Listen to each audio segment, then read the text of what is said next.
Okay, so hi guys, welcome to the new batch of Python. आज हम Python का नया हिंदी का बैच स्टार्ट कर रहे हैं।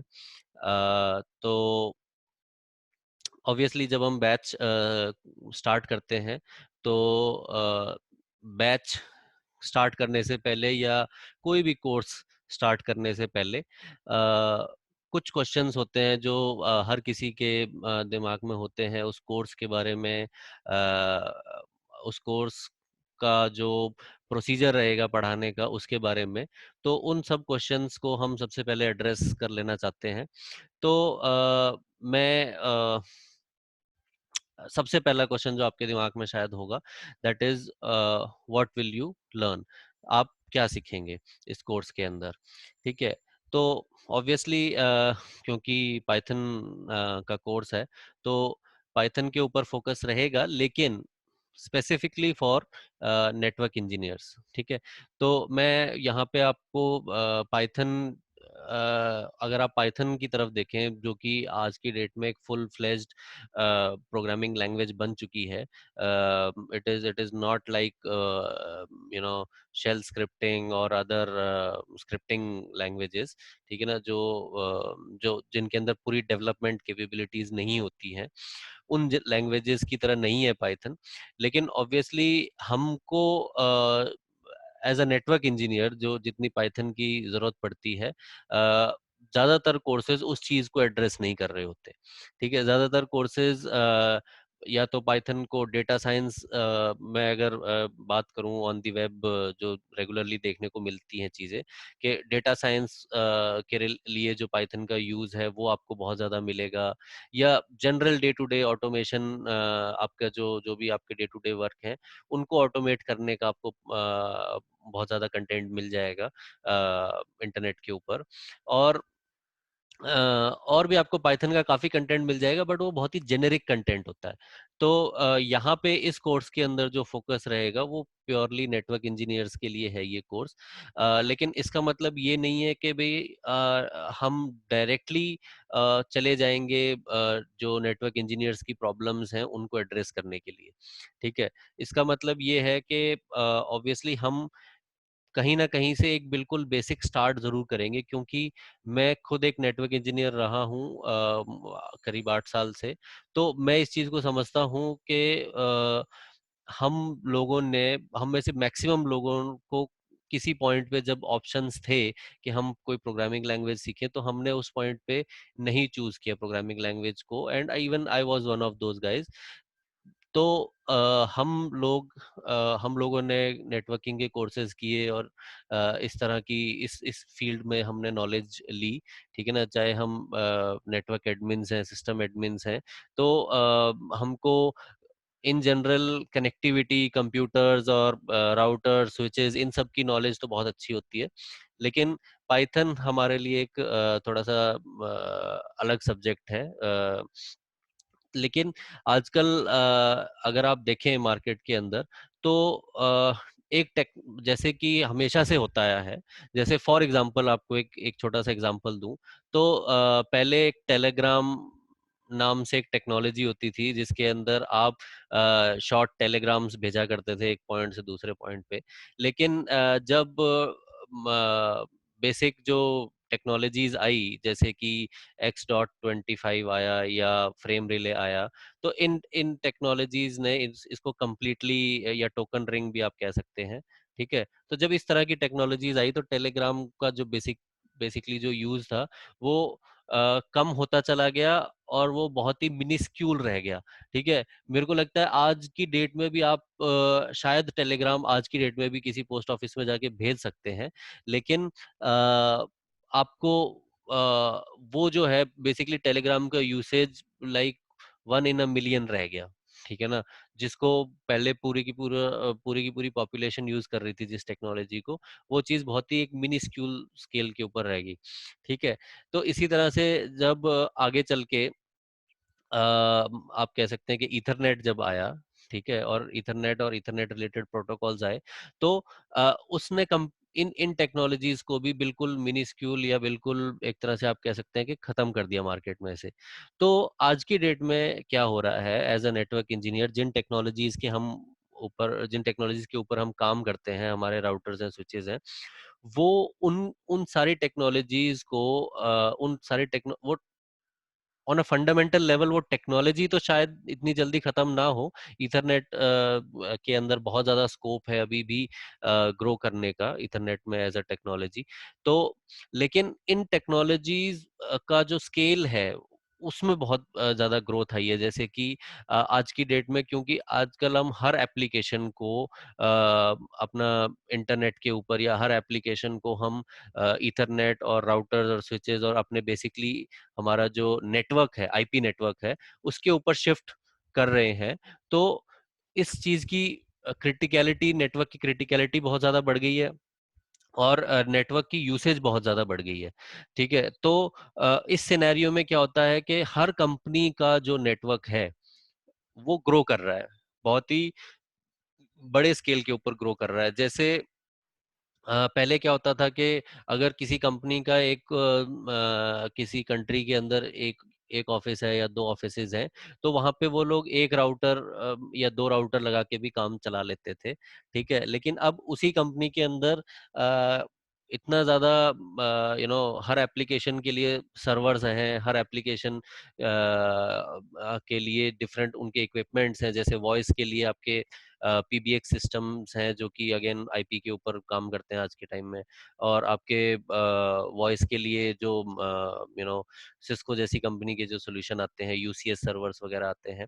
ठीक है, इसी तरह से कॉन्फ्रेंसिंग सॉल्यूशंस हैं, जैसे कि हम ये जो सेशन कर रहे हैं, ये भी एक video conferencing kind of solution है। ठीक है, तो ये सारी चीजें बेसिकली नेटवर्क के ऊपर शिफ्ट हो गई हैं, और इस वजह से ट्रैफिक का बहुत बड़ा बूम है, और डिवाइसेस का बेसिकली बहुत ज्यादा बड़ा बूम है। अगर मैं बिल्कुल लेमन लैंग्वेज में बात करूं, तो अब इतने सारे डिवाइसेस को मैनेज करने के लिए कंपनीज आज के टाइम में पहले क्या होता था कि भाई, अगर पहले ऐसे इस तरह के कैलकुलेशंस होते थे कि भैया 100 डिवाइसेस मैनेज करने हैं तो आपको 10 लोग चाहिए टीम के अंदर। ठीक है, लाइक 1:10 का रेशियो लेके हायरिंग होती थी, या फिर और भी थोड़ा बड़ा रेशियो लेके हायरिंग होती थी कि भाई 100 डिवाइसेस हैं तो मे बी 5 लोग चाहिए उनको मैनेज करने के लिए। लेकिन अब विद टाइम ये जो 100 डिवाइसेस हैं, ये डायरेक्टली ये 100 से 200 या 300 नहीं हो रहे हैं, ये डायरेक्टली 100 से 1000 हो गए हैं।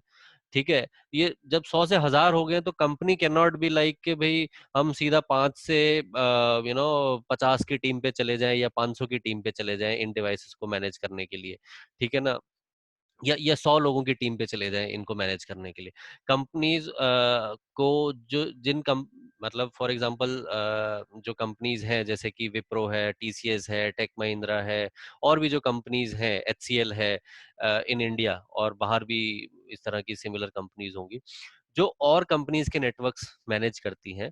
ये कंपनीज उसी स्केल पे हायरिंग नहीं कर सकती, क्योंकि इनके जो कस्टमर्स हैं, इनके जो क्लाइंट्स हैं, वो लोग भी आज की डेट में इतने ज्यादा उनको पर डिवाइस जो अमाउंट दी जाती थी कि भाई इस पर्टिकुलर नेटवर्क में इतने इतने सारे डिवाइसेस हैं तो आपको हम इतना अमाउंट ऑफ मनी देंगे। ठीक है ना, तो वो जो अमाउंट है बेसिकली वो भी कम हो गई है, क्योंकि उनकी एक्सपेक्टेशंस बढ़ गई हैं कि भाई क्योंकि मार्केट में जो और 10 कंपनीज हैं वो बेटर कोटेशंस देती हैं, बेटर कोट्स देती हैं, तो कंपटीशन की वजह से अब जो ये क्लाइंट कंपनीज हैं वो ये एक्सपेक्ट करती हैं कि अगर मान लो 1000 डिवाइसेस को मैनेज करने के लिए पहले वो मान फॉर एग्जांपल, एक रफ एग्जांपल ले रहा हूँ, बल ये अमाउंट्स बहुत ज्यादा भी हो सकते हैं, बहुत कम भी हो सकते हैं। तो अगर मान लो वो 10 लाख रुपए देते थे 1000 डिवाइसेस को मैनेज करने के लिए, तो आज उनकी एक्सपेक्टेशन है कि वही काम जो है वो 5 लाख में या 3 लाख में हो जाए। तो इस सिनेरियो के अंदर वो लोग ये जो कंपनीज हैं, ये ज्यादा से ज्यादा नेटवर्क इंजीनियर्स ना हायर करके उस नेटवर्क को मैनेज करने के लिए वो सहारा लेती है ऑटोमेशंस का। और इस पॉइंट पे, इस जगह पे, ये जो एक गैप क्रिएट हो रहा है कि आपको जो ज्यादा नंबर ऑफ डिवाइसेस मैनेज करने हैं with less number of people, ये जो गैप है यहाँ पे आपकी जो पाइथन है या जो आपका जो जितने भी ऑटोमेशन के जो टूल्स हैं मार्केट के अंदर, ये उस गैप के अंदर आते हैं। ठीक है, तो उस गैप को कवर करते हैं ये डिवाइसेस, ये जो टूल्स हैं या ये जो टेक्नोलॉजीज हैं। तो इस सिनेरियो में जो नेटवर्क इंजीनियर्स हैं उनसे ये एक्सपेक्ट किया जाता है कि वो इतने केपेबल बने कि वो उन टूल्स को मैनेज कर सकें, उन टूल्स को यूज कर सकें अपने डे टू डे वर्क में, और साथ ही साथ जो जो कंपनी के अंदर बैठे हुए स्पेसिफिक डेवलपर्स हैं या जो स्पेसिफिक टीम्स हैं जो कि इस ऑटोमेशन का जिम्मा शायद जिनको दिया जाता है, वो नेटवर्क इंजीनियर्स इस पोजीशन में हो कि वो उनको भी गाइड कर सकें कि भाई हमें इस तरह का सॉल्यूशन चाहिए, या फिर उनके प्रोवाइडेड सॉल्यूशन को खुद एडिट करके या खुद उसके अंदर चेंजेस लाके और उसको बेटर बना सकें और अपने डे टू डे यूज के लिए ज्यादा उसको यूजफुल या अपने आप को सहूलियत दे सकें बेसिकली। तो ये सब जो काम है, ये जो day to day network engineers को जो काम करने होते हैं, अगर मैं इनका एक जिस्ट निकालूं, अगर मैं ये कहूं कि बिल्कुल अगर मुझे वन लाइनर ये बताना है कि भाई जितना भी ऑटोमेशन का काम हो रहा है उसके अंदर बैकग्राउंड में बेसिकली हो क्या रहा है, ठीक है, तो उस चीज का जिस्ट क्या निकलेगा? उस चीज का जिस्ट ये निकलेगा कि आपके जो डिवाइसेस हैं, ठीक है, उनको आपको कोई भी ऑटोमेशन टूल या फिर पाइथन, ठीक है, इनको यूज करके आपको बेसिकली उन डिवाइसेस को एक्सेस करना है सबसे पहले। चाहे वो टेक्नोलॉजी उसको एक्सेस करने के लिए टेलनेट हो, चाहे उसको एक्सेस करने के लिए एसएसएच आप यूज करें, और जो नए डिवाइसेस हैं जो कि एपीआई सपोर्ट करते हैं, उनके सिनेरियो में आप रेस्ट एपीआई या कोई और नेटकॉन्फ या रेस्टकॉन्फ जैसे जो नए जो प्रोटोकॉल्स हैं, उनको यूज करके आप on a large scale devices को एक्सेस करेंगे सबसे पहले। और एक्सेस करने के बाद क्या करेंगे? एक बार डिवाइस एक्सेस अगर आप कर लेते हैं, तो जो आप जो अगला काम करेंगे वो या तो आप उस डिवाइस से कुछ यूजफुल डेटा रिट्रीव करेंगे, जिसको हम कह देते हैं कि डिवाइस की जो स्टेट है, जो करंट स्टेट ऑफ डिवाइस है, या current state of service on that particular device. Like for example BGP की करंट स्टेट क्या है डिवाइस के ऊपर, या फिर ओएसपीएफ की करंट स्टेट क्या है, या फिर किसी इंटरफेस के ऊपर कितना traffic at any point of time चल रहा है। तो ये कुछ ऐसी इंफॉर्मेशन होती है जिनके बेसिस पे आप डिफरेंट डिसीजंस लेंगे। आप फॉर एग्जांपल आपको कुछ ऐसी इंफॉर्मेशन रिट्रीव करनी है कि कितने राउट्स हम रिसीव कर रहे हैं, कितने राउट्स हम किसी पॉइंट पे एडवर्टाइज कर रहे हैं। तो ये सारी जो इंफॉर्मेशन है ये आप most of the time retrieve करना चाहते हैं, जिसके बेसिस पे आप कुछ डिसीजंस लेंगे। वो जो डिसीजंस हैं वो आज के टाइम में एक नेटवर्क इंजीनियर ले रहा है, लेकिन ओवर द टाइम आप अपनी स्क्रिप्ट्स को, आप अपनी पाइथन स्क्रिप्ट्स को या अपने ऑटोमेशन टूल्स को आप इतना नॉलेज देना चाहते हैं कि उनमें से भी जो मैक्सिमम काम है, जो कि बहुत ही स्ट्रेट फॉरवर्ड सा काम है, आप समझते हो कि भाई अगर हमारे फॉर एग्जांपल अगर हमारा ट्रैफिक इतने से ज्यादा जाता है किसी पर्टिकुलर डिवाइस के किसी पर्टिकुलर इंटरफेस के ऊपर, तो आपको लेट से लोड बैलेंसिंग इनेबल करनी है, या आपको बैंडविड्थ की कुछ कमांड डालनी है इंटरफेस पे बैंडविड्थ बढ़ाने के लिए, या फिर आपको कुछ और डिसीजन लेना है, आपको कोई और डिवाइस को भी एक्टिवेट करना हो सकता है उस सिचुएशन में। तो किसी पर्टिकुलर नेटवर्क के अंदर किसी पर्टिकुलर एक्शन के लिए आपको एक रिएक्शन रेडी करना है, ठीक है। तो ये हो गया यू नो रिट्रीव से रिलेटेड, अगर हम बात करें डेटा को रिट्रीव करने से रिलेटेड। फिर आप जब डेटा रिट्रीव कर लेते हैं, आप ये डिसीजन मेकिंग प्रोसेस कर लेते हैं, तो उसके बाद आप जो जो जो एक फाइनल टास्क आप करते हैं वो होता है कि आप उसके बेसिस पे कुछ कॉन्फ़िगरेशन या कुछ कुछ ना कुछ चेंजेस जो है वो बेसिकली आप डिवाइसेस के ऊपर राइट करते हैं या डिवाइसेस के ऊपर पुश करते हैं। ठीक है, तो वो आपका सेकंड टास्क होता है, या आप कह सकते हैं अगर मैं ऑर्डर में बात करूं तो ये थर्ड टास्क हो सकता है आपके लिए। तो ये सारी चीजें जो है वो हम इस कोर्स के अंदर सीखने वाले हैं। ठीक है, इसके अलावा हम नई लाइब्रेरीज के बारे में सीखेंगे, पैकेजेस के बारे में सीखेंगे, जो कि जो कुछ और लोग जो नेटवर्किंग फील्ड से बिलोंग करते हैं, या जिन्होंने नेटवर्किंग फील्ड में कभी काम किया है और साथ साथ उनका प्रोग्रामिंग का भी बहुत अच्छा बैकग्राउंड रहा होगा, उन लोगों ने बहुत अच्छी लाइब्रेरीज और पैकेजेस ऑलरेडी लिख दिए हैं।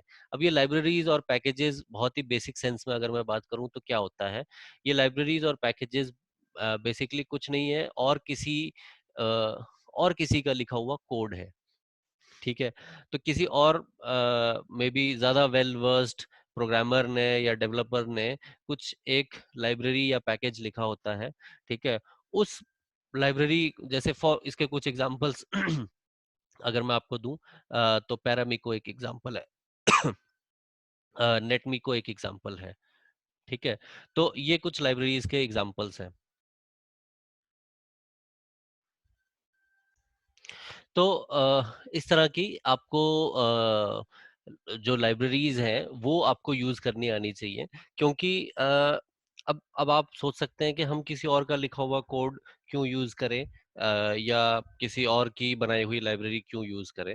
तो इसका रीजन भी मैं आपको बता देता हूँ कि आपको बेसिकली क्या करना होता है कि फॉर एग्जांपल जैसे आपको अपने नेटवर्क में एक एग्जांपल लेते हैं कि आपको टेलनेट करना है।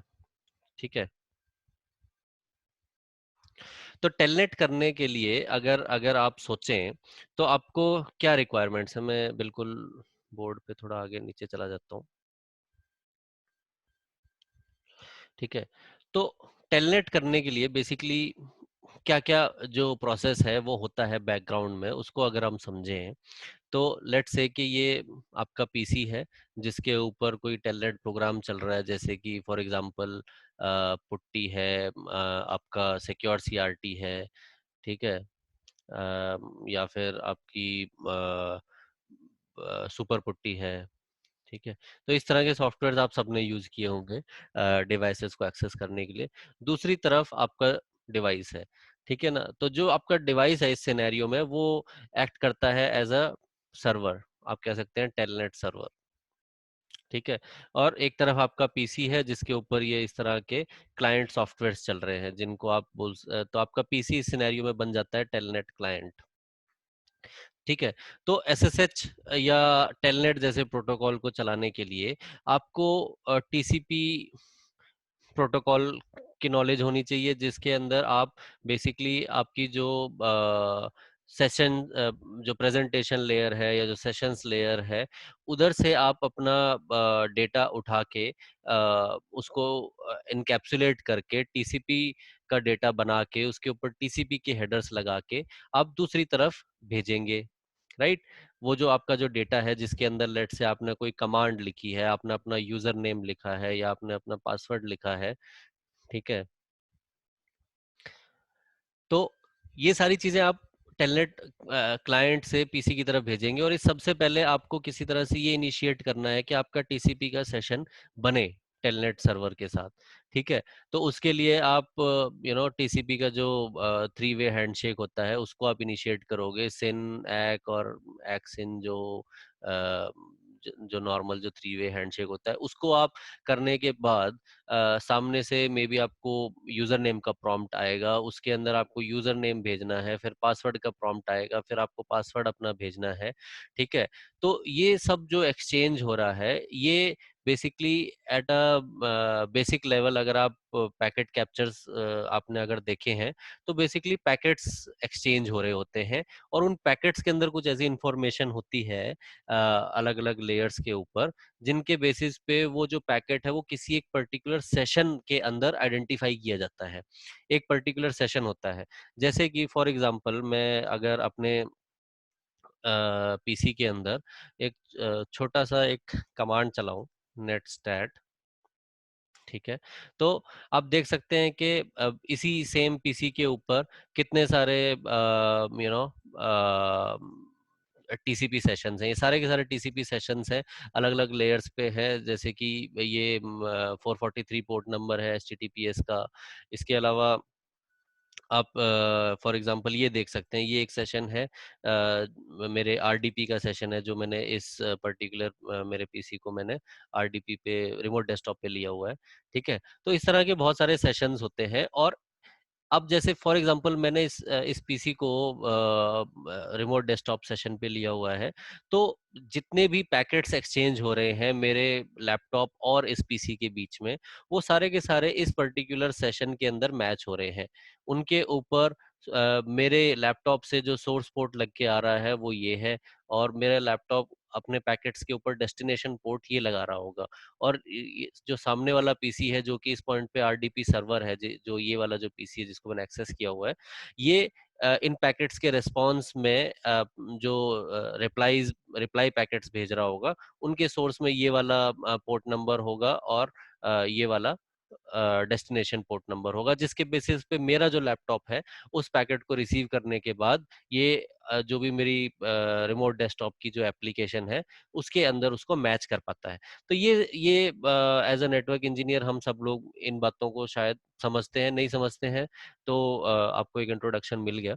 लेकिन अगर आप देखें इसके ये बातें मैं आपको क्यों बता रहा हूँ, ये समझाने के लिए कि आपको अगर एक टेलनेट एप्लीकेशन को इम्यूलेट करने के लिए अगर आपको कोई कोड लिखना है, कोई स्क्रिप्ट लिखनी है, जिसका एंड गोल क्या है, इस स्क्रिप्ट का एंड गोल क्या है? इस स्क्रिप्ट का एंड गोल ये है कि या तो आप इस डिवाइस को या इस जैसे बहुत सारे डिवाइसेस को टेलनेट करेंगे, और या तो उससे कोई ना कोई लेट्स से कोई शो कमांड्स के आउटपुट्स लेंगे, या उसके ऊपर कुछ कॉन्फ़िगरेशन की कमांड्स आप भेजना चाहते हैं डिवाइस के ऊपर।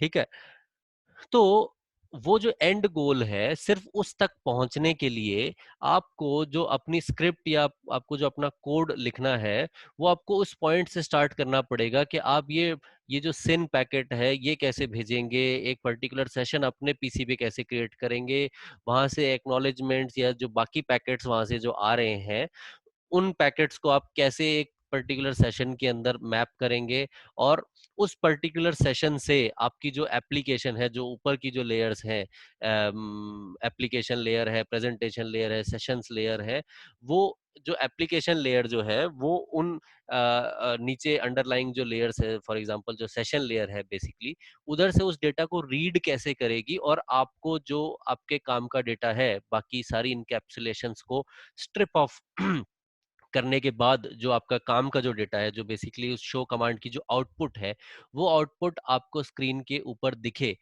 इ- उस पॉइंट तक पहुंचने के लिए ही आपको महीनों महीनों तक कोड लिखना पड़ेगा, या फिर आपको बहुत सारी आर&डी करनी पड़ेगी और कोड लिखना पड़ेगा। तो इस पॉइंट पे आपकी आती है लाइब्रेरीज। ये जो मेहनत है इन इन इस पूरे सेटअप को समझने की, और आपको यू नो वो कोड, अंडरलाइंग कोड लिखने की, कि आप कैसे रीड करेंगे डेटा एक पर्टिकुलर सेशन से और कैसे राइट करेंगे एक पर्टिकुलर सेशन में, वो already someone has taken care of that. किसी ने ऑलरेडी वो लाइब्रेरी या वो जो कोड है वो लिख दिया है। ठीक है, तो यहाँ पे एक एक प्रोग्रामिंग वर्ल्ड के अंदर एक मशहूर कहावत है कि डू नॉट री इन्वेंट द व्हील। ठीक है, अगर व्हील बनाया जा चुका है तो अपनी एनर्जी जो है वो गाड़ी बनाने पे फोकस करो, बजाय इसके कि आप दोबारा से व्हील बनाने बैठो। ठीक है, तो व्हील अगर किसी ने बना दिया है तो आप डायरेक्टली उस नॉलेज को ले सकते हो, और व्हील बनाने का जो आपका समय है उसको बचा सकते हो। ठीक है, अ, इसलिए ये जो लाइब्रेरीज हैं ये आपको हर कोई रिकमेंड करेगा कि इन लाइब्रेरीज के साथ आपको काम करना आना चाहिए। तो हम हमारे कोर्स के अंदर डिफरेंट लाइब्रेरीज की डॉक्यूमेंटेशंस कैसे पढ़ते हैं, उन उस नॉलेज को कैसे यूज करते हैं अपने डे टू डे वर्क में, और कैसे अपनी पाइथन स्क्रिप्ट्स को उस लाइब्रेरी के अकॉर्डिंग लिखते हैं, ये सब चीजें हम सीखेंगे कोर्स के अंदर। तो ये थी लाइब्रेरीज और पैकेजेस की बात। तो ये मेरी कोशिश थी इस क्वेश्चन को एड्रेस करने की कि भाई व्हाट विल यू लर्न। तो इसके बाद अगला क्वेश्चन जो किसी के दिमाग में आ सकता है कोर्स ज्वाइन करने से पहले कि हाउ विल यू लर्न। ठीक है। तो इसके अंदर हम लोग बिल्कुल एक चीज जो मैंने अपने इस आंसर में भी नहीं लिखी हुई है वो ये है, क्योंकि मैं समझता हूँ कि नेटवर्क इंजीनियर्स हैं और उनको शायद प्रोग्रामिंग से उनका बहुत ज्यादा वास्ता नहीं रहा होगा। तो हम हमारा जो कोर्स है वो 4 मॉड्यूल्स में डिवाइडेड है, मॉड्यूल 1, 2, 3 और 4। ठीक है। 4 मॉड्यूल्स के अंदर जो सबसे पहला मॉड्यूल है उसके अंदर हम बिल्कुल बेसिक पाइथन की बातें करेंगे, बिल्कुल बेसिक। एक छोटी सी अगर मुझे स्क्रिप्ट लिखनी है पाइथन के अंदर, तो उस छोटी सी स्क्रिप्ट के अंदर जो 5 या 6 या जो 8-10 जो कंपोनेंट्स होते हैं उस एक बेसिक सी पाइथन स्क्रिप्ट को लिखने के लिए, जो मोस्ट बेसिक पाइथन स्क्रिप्ट भी अगर मुझे लिखनी है तो उसके अंदर भी जो 6-7 जो कंपोनेंट्स होते हैं उन कंपोनेंट्स को इंडिविजुअली पढ़ने के लिए और एक्सप्लोर करने के लिए बना है मॉड्यूल 1। ठीक है। जब हम वो सारे कंपोनेंट्स एक्सप्लोर कर लेंगे, ऑब्वियसली सारे कंपोनेंट्स तो कोई भी नहीं सीख सकता, ठीक है ना, एक छोटे से मॉड्यूल के अंदर। लेकिन हम इतने कंपोनेंट जरूर सीख लेंगे कि हम हमारी जो सेकंड मॉड्यूल के अंदर जो सबसे बेसिक स्क्रिप्ट्स आने वाली हैं उनको हम लिखना सीख लें। इतने कॉन्सेप्ट्स हम मॉड्यूल 1 में पढ़ लेंगे।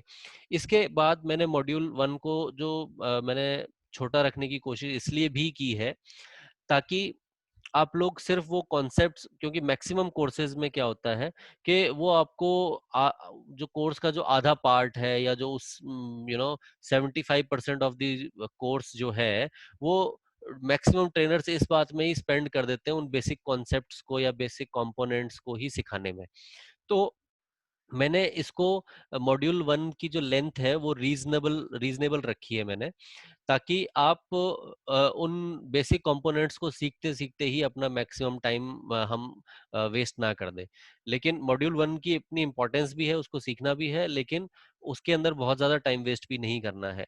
तो इसलिए हम बाकी के जो कॉन्सेप्ट्स हैं, बाकी के जो कंपोनेंट्स हैं जो हमारे स्क्रिप्ट्स के अंदर हो सकते हैं, या कुछ और इम्पोर्टेंट जो फंक्शंस हैं, या और इम्पोर्टेंट जो लाइब्रेरी रिलेटेड जो फंक्शंस हैं और मेथड्स हैं, वो हम यहाँ पे भी सीखेंगे, यहाँ पे भी सीखेंगे और यहाँ पे भी सीखेंगे। ठीक है। बाकी के जो मॉड्यूल्स हैं उनमें भी हम कॉन्सेप्ट सीखते रहेंगे। तो हम पहले बेसिक स्क्रिप्ट्स लिखेंगे और फिर हम बढ़ेंगे ज्यादा रियल वर्ल्ड या कॉम्प्लेक्स स्क्रिप्ट्स लिखने की तरफ। ठीक है। या एक तरह से कह सकते हैं कि प्रोजेक्ट लेवल का काम हम सीखेंगे। और जो लास्ट मॉड्यूल कंप्लीट होने के बाद जो लास्ट की कुछ क्लासेस होती हैं वो हम वर्क करते हैं एक साथ मिलके एक प्रोजेक्ट के ऊपर। ठीक है। तो उस प्रोजेक्ट तक हम पहुंचेंगे जो कि एक फेयरली, मैं कहूँगा कि even by the normal standards जो लोग काम करते हैं उनके अकॉर्डिंग भी एक रीजनेबली कॉम्प्लेक्स स्क्रिप्ट है, उसके ऊपर हम लोग सब काम करेंगे और देखेंगे कि किस तरह से आप अपने स्क्रिप्ट्स को मॉड्यूलर बना सकते हैं और किस तरह से आप डिफरेंट चीजें जो आपको एड्रेस करनी है वो एक ही स्क्रिप्ट या एक या दो स्क्रिप्ट्स के थ्रू हैंडल कर सकते हैं। ठीक है। ये सब चीजें हम यहाँ पे last towards the end of the course सीखेंगे। तो जो ऑर्डर है हमारी लर्निंग का वो चेंज हो सकता है, यानी कि हम न्यू कॉन्सेप्ट पहले सीख के और फिर उसे प्रैक्टिस कर सकते हैं, या फिर हम नए जो हमारे कॉन्सेप्ट्स हैं उनको हम स्क्रिप्ट्स लिखने के दौरान भी सीख सकते हैं। जब हम प्रैक्टिस कर रहे हैं, जब हम कोई स्क्रिप्ट लिख रहे हैं उस दौरान भी हम नए नए कॉन्सेप्ट सीखते रहेंगे। ठीक है। तो ऑर्डर जो है लर्निंग का वो चेंज हो सकता है। ठीक है। इसके अलावा जो डिफरेंट टूल्स हैं जिनके साथ हम काम करेंगे, हम GNS3, मैं पर्टिकुलरली प्रेफर करता हूँ GNS3। अगर आप इवेंजी के साथ बहुत ज़्यादा कंफर्टेबल है।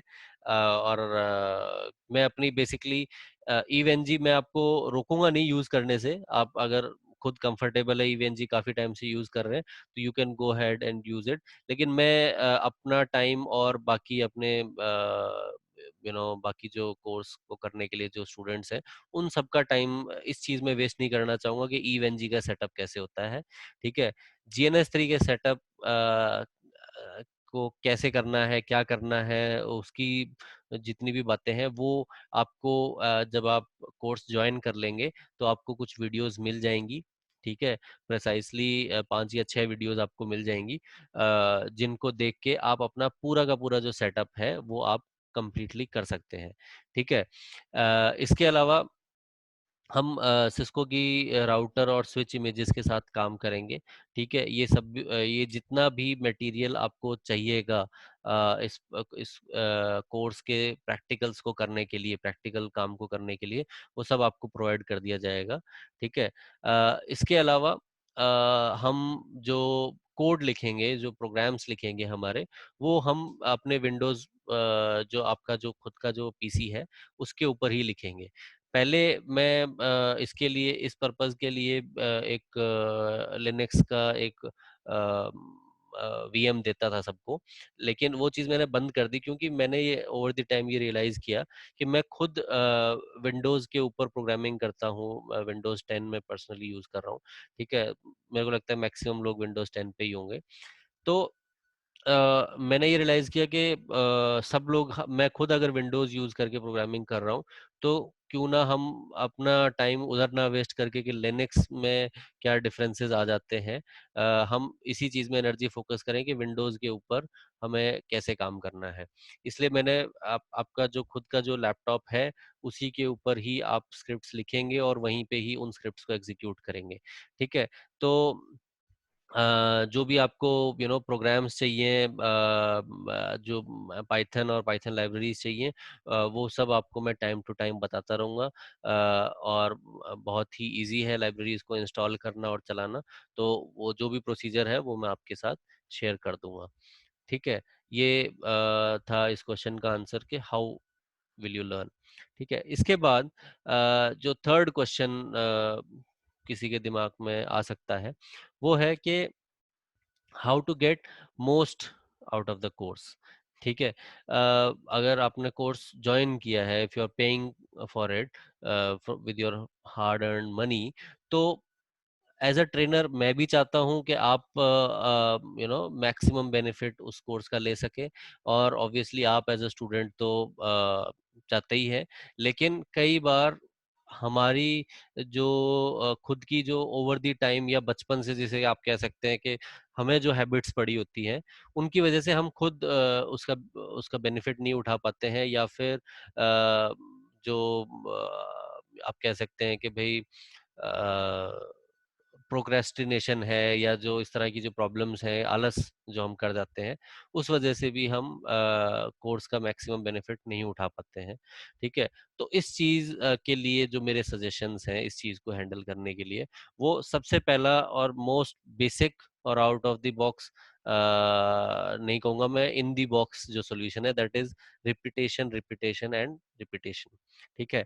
जितनी बार आप क्लास को रिपीट कर सके उतनी बार क्लास को रिपीट कीजिए। जितनी बार आप उस पर्टिकुलर एक पर्टिकुलर वीडियो जो आपको दी जाएगी, रिकॉर्डिंग जो दी जाएगी क्लास की, उसके अंदर भी अगर आप किसी पर्टिकुलर सेक्शन जिसके अंदर आपको मे बी डाउट आ रहा है या आपको समझ नहीं आ रहा है, उस पर्टिकुलर पोर्शन को भी कई बार हम 4 या 5 या 6 बार रिपीट करते हैं, तो हमें वो चीज क्लियर हो जाती है। या फिर जब हम एक आज जैसे मैंने किसी चीज को देखा पहली बार, या कोई वीडियो मैंने देखा, उस दिन शायद वो कॉन्सेप्ट मुझे 4 बार रिपीट करने के बाद भी शायद ना समझ में आए। लेकिन कई बार ऐसा होता है कि उसको उस दिन मैंने बहुत कोशिश की समझने की, नहीं हुआ, लेकिन कुछ दिनों के बाद अगर मैंने दोबारा उसी वीडियो को रिपीट किया, या उस मतलब 1 हफ्ते के बाद या 2 हफ्ते के बाद मैंने किसी और लाइट में जब उस वीडियो को देखा, किसी और स्टेट ऑफ माइंड के अंदर जब मैंने उस वीडियो को देखा या उसको उस कॉन्सेप्ट को पढ़ा, तो उस पॉइंट पे वो कॉन्सेप्ट हमें खुद को ऐसा लगता है कि यार ये इतनी इजी चीज हमें क्यों नहीं समझ में आई पहले। ठीक है। तो कई बार कॉन्सेप्ट्स बहुत इजी होते हैं। हम अपने हमारा ब्रेन जो है वो कई बार एक तरह से प्री प्रोग्राम या हो जाता है, आप कह सकते हो, या फिर हमारा ब्रेन जो है वो किसी एक पर्टिकुलर डायरेक्शन में फिक्स हो जाता है, और इस वजह से हम उस पर्टिकुलर कॉन्सेप्ट के साथ रिलेट नहीं कर पाते, जो कि मे बी शायद कुछ और बात कर रहा होता है, किसी और लाइन के ऊपर बात कर रहा होता है, और हम किसी और लाइन पे सोच रहे होते हैं। ठीक है। तो कई बार जब आप फ्रेश माइंड से कुछ दिनों के बाद उसी चीज को रिपीट करते हैं तब भी क्लियर हो जाता है। और ऑब्वियसली हम लोग तो बैठे ही हैं डाउट्स क्लियर करने के लिए।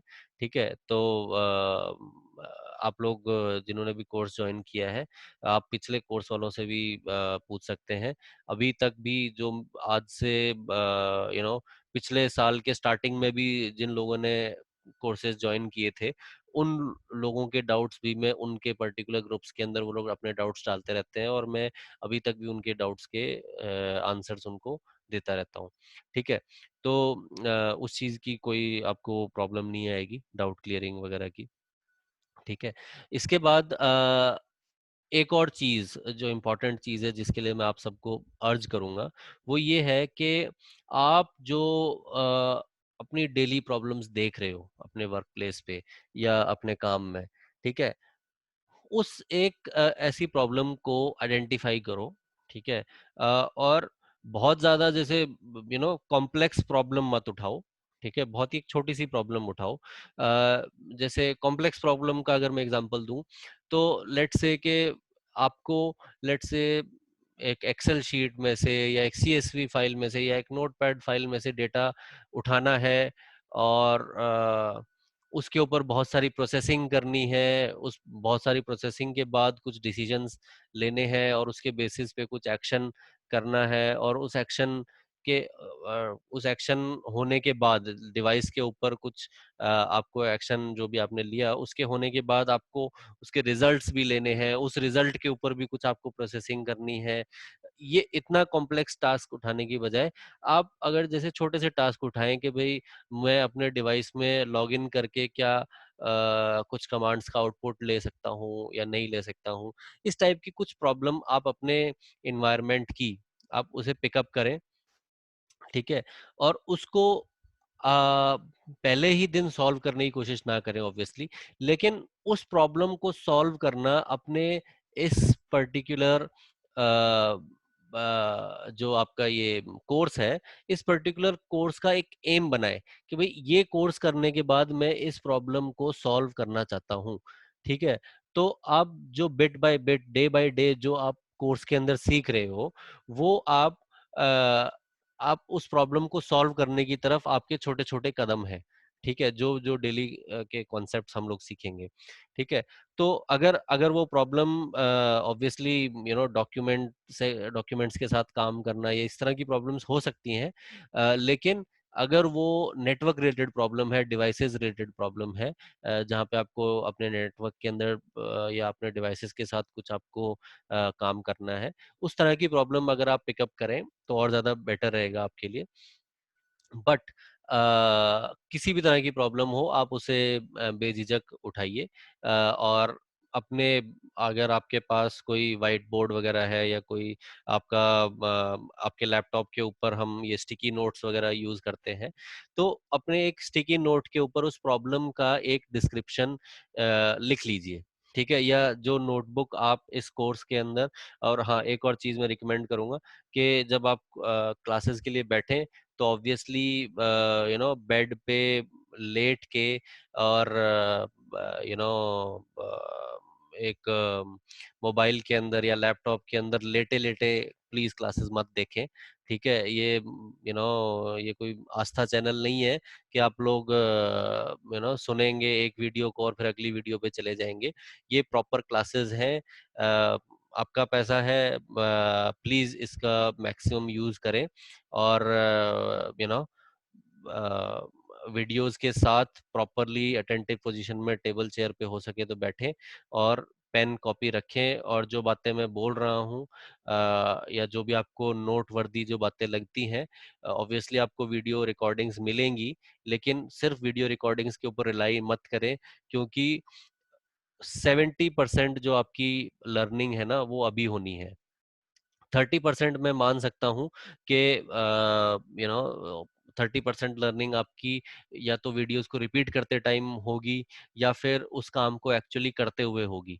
ठीक है, लेकिन 70% अगर आपने अभी गेन नहीं किया, और अभी जो मैं पढ़ा रहा हूँ ड्यूरिंग दी क्लासेस जो मैं अगले 3 महीने तक पढ़ाने वाला हूँ, उसका जो भी मैंने पढ़ाया उसका अगर आपने 70% अभी गेन नहीं किया, तो और लेट्स से कि आप रह गए 20% के ऊपर या 30% के ऊपर, तो आप कभी, आपको, मैं कह रहा हूँ आपको पहाड़ के समान लगने लग जाएगा इस पाइथन।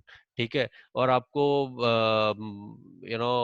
70% वाली पोजीशन पे पहुंचने के लिए आपके किसी भी आपके बराबर में जो और स्टूडेंट्स पढ़ रहे हैं उनके बराबर आने के लिए आपको बहुत ज्यादा एफर्ट्स खुद से डालने पड़ेंगे। ठीक है, हम नेटवर्किंग्स के ऊपर ऑब्वियसली बैचेस रिपीट करने के लिए भी हम मना नहीं करते। आप बैचेस रिपीट कर सकते हैं जितनी मर्जी बार, लेकिन जो टाइम है किसी चीज को अचीव करने का, या जो आपका खुद का जो प्रीशियस टाइम है जो कि आप अपने और जरूरी काम या अपने फैमिली के साथ बिता सकते हैं, वो आप स्पेंड कर रहे होंगे बार बार उन्हीं बेसिक कॉन्सेप्ट्स को सीखने में। ठीक है, तो और जबकि आप बेसिकली बेसिक कॉन्सेप्ट्स ही नहीं सीखना चाहते हो, आप उस लैंग्वेज को सीख के और कुछ मीनिंगफुल भी करना चाहते हो अपने वर्क प्लेस में या अपने डे टू डे लाइफ में। ठीक है, तो अ, इसलिए मैं कहूँगा कि अटेंटिव पोजीशन में होके बैठें, पेन कॉपी लेके बैठें, और जहाँ पे भी हो सके आप नोट्स लीजिए, स्क्रीनशॉट्स लीजिए। ठीक है, आप अपनी एक एक वर्ड फाइल भी बना सकते हो। वर्ड फाइल के अंदर जो भी मैं बता रहा हूँ, अगर आपकी टाइपिंग फास्ट इनफ है तो आप और अगर आप ड्यूअल स्क्रीन सेटअप वगैरह यूज करते हो तो आप कर सकते हो ऐसा कि भाई आप एक एक एक विंडो के अंदर या एक स्क्रीन के ऊपर आप अपनी एक एक वर्ड फाइल वगैरह ओपन कर लें और उसके ऊपर नोट्स लेते रहें, शॉर्ट नोट्स, क्योंकि आपकी खुद की लैंग्वेज में जो लिखा हुआ नोट्स, जो लिखे हुए नोट्स हैं, वो किसी भी, अगर मैं भी आपको नोट्स दूंगा, मैं भी आपको जो डेटा दूंगा, वो उससे भी ऊपर है। ठीक है, तो एक अपना ओल्ड स्टाइल पेन और कॉपी लेके भी आप काम कर सकते हैं, और जो भी मैंने जैसे डायग्राम्स बनाए या जो भी मैंने बातें की, उनसे रिलेटेड जो भी मैंने स्क्रीन पे ड्रॉ किया, उनके आप स्क्रीनशॉट्स भी ले सकते हैं। ठीक है, और उसको डिजिटल फॉर्मेट में, बस ये फर्क है कि आप उन स्क्रीनशॉट्स को सेव कर सकते हैं अपनी फाइल के अंदर। ठीक है, तो बेसिकली एम ये है कि आप पढ़ते टाइम अपने आप को थोड़ा सा बिजी रखें, ये सब काम करते हुए, ताकि मैं ऑब्वियसली इंटरेस्टिंग बनाए रखने की बहुत कोशिश करता हूँ अपनी तरफ से। लेकिन अगर शुरुआती कुछ दिनों में अगर आपके कॉन्सेप्ट्स दिमाग में नहीं घुसते हैं, तो वो चीज वो जो गैप है ना लर्निंग का, वो बढ़ता चला जाता है, बढ़ता चला जाता है, और आप खुद इंटरेस्ट लूज कर देते हो। ठीक है, फिर आप सिर्फ ज्वाइन करने के लिए ज्वाइन करते हो, या ज्वाइन भी नहीं करते हैं कुछ स्टूडेंट्स तो। ठीक है, मैं देखता हूँ मेरे कोर्सेज में towards the end of the course, obviously कुछ लोगों के ऑफिशियल रीजंस वगैरह भी रहते हैं नहीं ज्वाइन करने के लिए, या कोई उन काम में फंस जाते हैं या कोई घर में कोई प्रॉब्लम आ जाती है, उस वजह से भी ज्वाइन नहीं कर पाते हैं। लेकिन इसके अलावा कुछ स्टूडेंट्स ऐसे भी होते हैं जो इंटरेस्ट लूज कर देते हैं क्योंकि उन्होंने स्टार्टिंग में ये सब प्रैक्टिसेस नहीं की होती। ठीक है, और ये मैं फ्रैंक बातें कर रहा हूँ आपके साथ, ये चीज़ें होती हैं, आप सब लोग समझते हैं, तो बेटर है इन चीज़ों को आप पहले ही अवॉइड कर लें। ठीक है, इसके बाद जो एक और बहुत इम्पोर्टेंट चीज़ है वो ये है कि फॉर एग्जाम्पल जब जब आप कोई भी नई लैंग्वेज जैसे बोलना सीखते हैं, जैसे फॉर एग्जाम्पल आप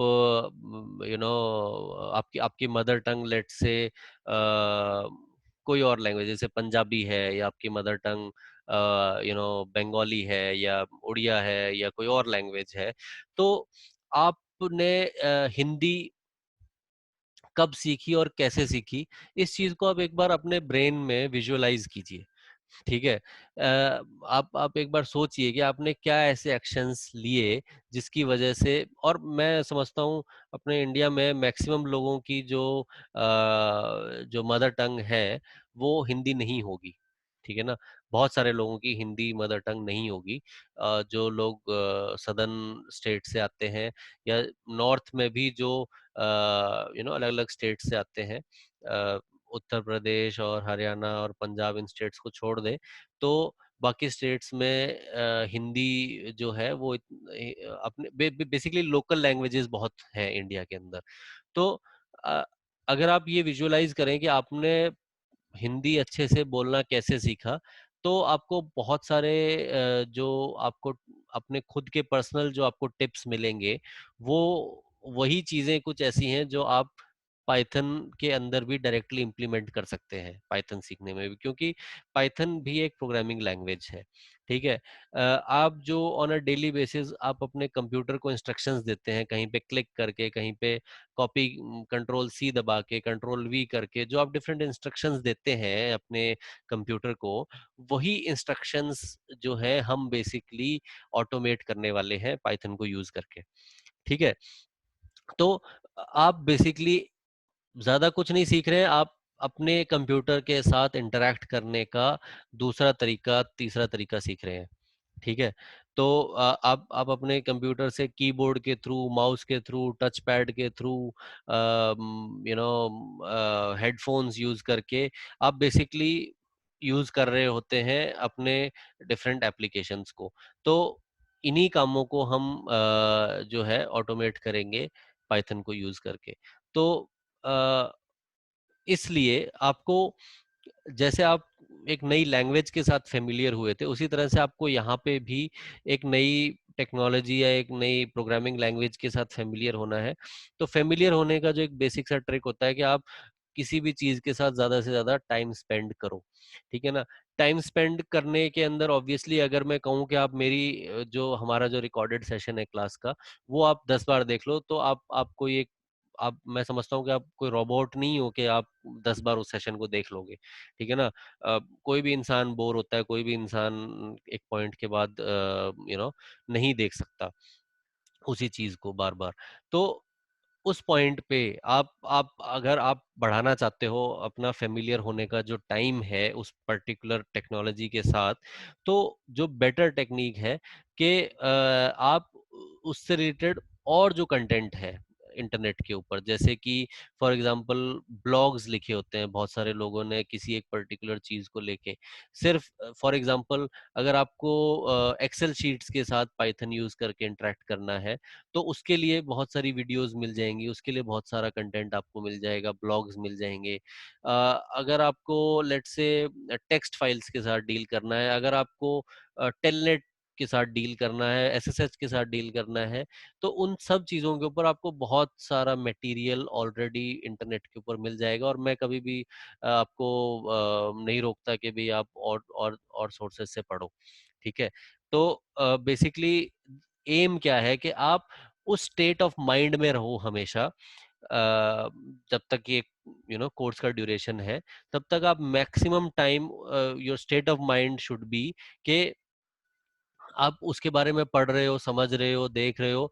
तो बेसिकली हमारा जो ब्रेन है ना, ब्रेन किस तरह से काम करता है कि ब्रेन के अंदर करोड़ों अरबों न्यूरॉन्स होते हैं। ठीक है ना, तो अगर एक किसी एक किसी न्यूरॉन के अंदर कोई भी एक्स इंफॉर्मेशन पड़ी है, जो कि शायद वाई इंफॉर्मेशन के बहुत आसपास की इंफॉर्मेशन है।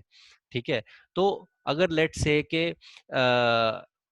यू नो एक्स इंफॉर्मेशन आपने इंटरनेट के ऊपर पढ़ के ली, लेकिन वाई इंफॉर्मेशन वो है जो कि मैं क्लास के अंदर दे रहा हूँ, तो आपका ब्रेन मैजिकल तरीके से वो जो न्यूरॉन्स हैं वो अपने आप एक दूसरे से इंटरेक्ट करते हैं और अपने आप एक्स और वाई के बीच में सिमिलैरिटीज, एक्स और वाई के बीच में डिफरेंसेस, एक्स और वाई इंफॉर्मेशन को कैसे आप एक दूसरे के साथ यूज कर सकते हो, एक्स और वाई इंफॉर्मेशन को कैसे एक दूसरे से अलग अलग यूज कर सकते हो, ये सारी चीजें, ये सारी प्रोसेसिंग आपका ब्रेन ऑटोमेटिकली करने लग जाता है बैकग्राउंड में।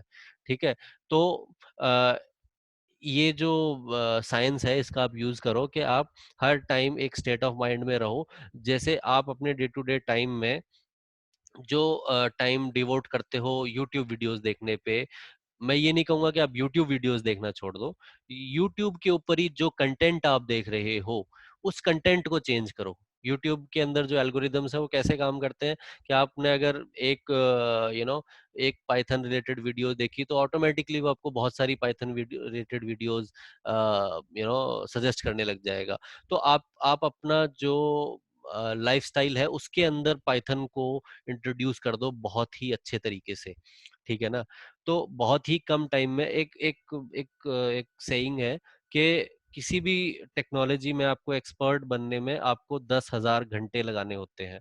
ठीक है, अगर आप किसी भी चीज में 10,000 घंटे लगा देते हो, अब मैं शायद यहाँ पे थोड़ा बहुत मेरा फिगर शायद गलत ना हो, बट जो मेरे को याद आ रहा है वो यही है कि अगर आप किसी चीज में, आई एम नॉट श्योर कि 10,000 घंटे या 10,000 मिनट है, तो इतना टाइम आप जब उसमें स्पेंड करते हो तो आप एक्सपर्ट हो जाते हो। तो basically the the am the secret is कि आपको उस चीज के साथ टाइम स्पेंड करना है। ठीक है ना, तो ये मेरे जो 3 बेसिक क्वेश्चंस थे कि आपको कैसे इसके अंदर समझना है या कैसे इस कोर्स का फायदा उठाना है, या इस कोर्स में क्या क्या होगा, इसके ऊपर मेरा एक इंट्रोडक्शन था, कोर्स का इंट्रोडक्शन था ये। अ, यहाँ पे इस पॉइंट पे किसी को कोई क्वेश्चन हो तो वो पूछ सकता है।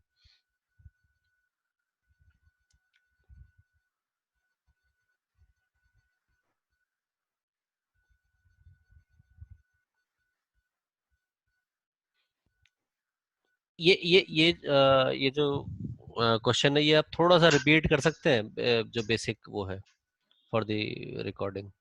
ओके ओके, श्योर हाँ श्योर श्योर। हाँ, तो आप बोलिए। तो एग्जैक्टली क्वेश्चन ये है, हम्म हम लोग डिफरेंट कंपनी में डिफरेंट डिफरेंट वेंडर से, मतलब मान के चलिए different different traffic generator tools use करते हैं, जैसे हम्म एक्सिया हो गया, स्पाइरेंट हो गया, हम्म एक्सिलेंट और समथिंग कुछ है। तो हम्म उन लोगों का डिफरेंट डिफरेंट एपीआई रहता है। उनके हिसाब से वो एपीआई आपको अपने क्या बोलते हैं, जो भी आपका फ्रेमवर्क है उसके हम्म ऊपर आपको डाल के काम करना पड़ता है। हम्म हमारे डिवाइस साइड आप बता देंगे ऑटोमेशन कैसे हम्म किया जाएगा, हम्म हम ग्रेप कैसे करेंगे, मतलब हम्म पार्ट्स हो गया, मान के हम्म चलिए कुछ प्रॉक लिखना है, डिफरेंट डिफरेंट प्रॉक लिखना है, वो हम्म बता देंगे। लेकिन अभी हम जब यूज करेंगे एपीआई हमारे हम्म फ्रेमवर्क के ऊपर, हम्म हमारा फ्रेमवर्क, अब मान के चलिए आप एक बाय डिफॉल्ट एक फ्रेमवर्क बना के हमको दे दिए, हम लोग हम्म उसको पढ़ लिए, उसके हम्म ऊपर वो जो एपीआई आके इम्प्लीमेंट होगा, वो हम्म जो इम्प्लीमेंट जैसे होगा उसको कैसे हम काम करें, रियल टाइम में हम लोग कैसे कंपनी में काम करें, उसका आइडिया हम लोग को थोड़ा चाहिए। Okay, good question. तो देखो, बेसिकली हम हमेशा जब जब हम ऑटोमेशन इन जनरल पढ़ रहे हैं या पाइथन पढ़ रहे हैं, तो हमेशा हमें एक चीज समझनी पड़ेगी कि ये पढ़ के हम ऐसा कौन सा कंपोनेंट है जिसको हम रिप्लेस कर रहे हैं, राइट।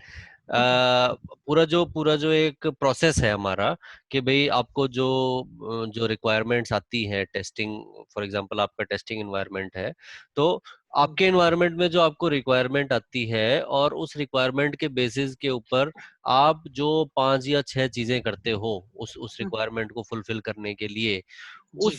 उस के अंदर आप रिप्लेस किस कंपोनेंट को कर रहे हो, हमेशा इस चीज को समझना जरूरी है। ठीक है ना, आप अगर देखोगे तो आप जो इंस्ट्रक्शंस जो जो भी रिक्वायरमेंट आपको आती है टेस्टिंग के लिए, फॉर एग्जांपल किसी और सिनेरियो में किसी और पर्पस के लिए आ सकती है, ठीक है ना। डिवाइस, बहुत सारे डिवाइसेस पे कॉन्फ़िगरेशन की रिक्वायरमेंट आ सकती है, बहुत सारे डिवाइसेस से कॉन्फ़िगरेशन पुल करने की रिक्वायरमेंट आ सकती है। तो इस पूरे जो भी आपका जो टास्क है उसके अंदर आप रिप्लेस किस कंपोनेंट को कर रहे हो? आप रिप्लेस, ना तो आप इक्सिया या स्पाइरेंट को रिप्लेस कर रहे हो, राइट, जो आपके टेस्टर्स हैं, ना आप उन इंस्ट्रक्शंस को रिप्लेस कर रहे हो। आप ये नहीं कह रहे हो कि भैया आपकी ये रिक्वायरमेंट है, मैं इस रिक्वायरमेंट में ये तो करूंगा और ये नहीं करूंगा, आप वो भी नहीं कर सकते, ठीक है ना। तो ना आप इनपुट्स को चेंज कर सकते हो, ना आप जो एंड डिवाइसेस हैं उनको चेंज कर सकते हो। तो आप बेसिकली पाइथन सीख के या कोई भी प्रोग्रामिंग लैंग्वेज सीख के आप किस चीज को रिप्लेस कर रहे हो या किस चीज का काम कम कर रहे हो?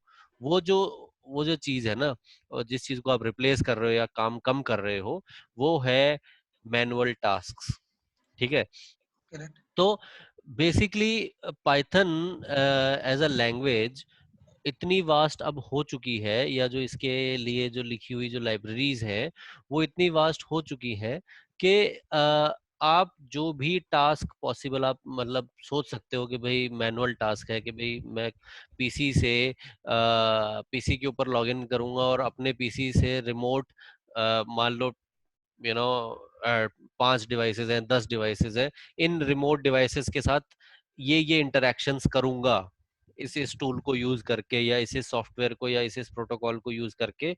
वो सारी चीजें आप बेसिकली पाइथन को यूज करके ऑटोमेट कर सकते हो, ठीक है ना।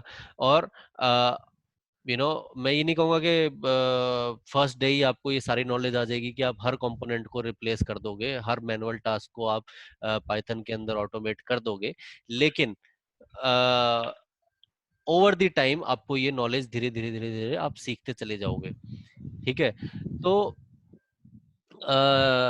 यू नो तो तो हमेशा इस एंगल से सोचो कि आप मैं ये नहीं कहूंगा कि भी आप पाइथन से मान लो फॉर एग्जांपल इक्सिया को ऑटोमेट करना सीख गए हो, तो आपको आपका जो लर्निंग कर्व है ना वो बहुत ही फ्लैट है। उसके बाद वो आप बहुत ही छोटी सी आपको लर्निंग कर्व, आप मतलब बेसिकली बहुत ही छोटी सी लर्निंग आपको और करनी है ताकि वही सेम काम आप स्पायरेंट के साथ भी कर सको। अगर आप सिस्को के ऊपर सीख गए हो वही काम करना, तो आप जूनिपर के साथ वही काम कर सको। उस चीज का जो लर्निंग कर्व है वो बहुत ही छोटा है, ठीक है।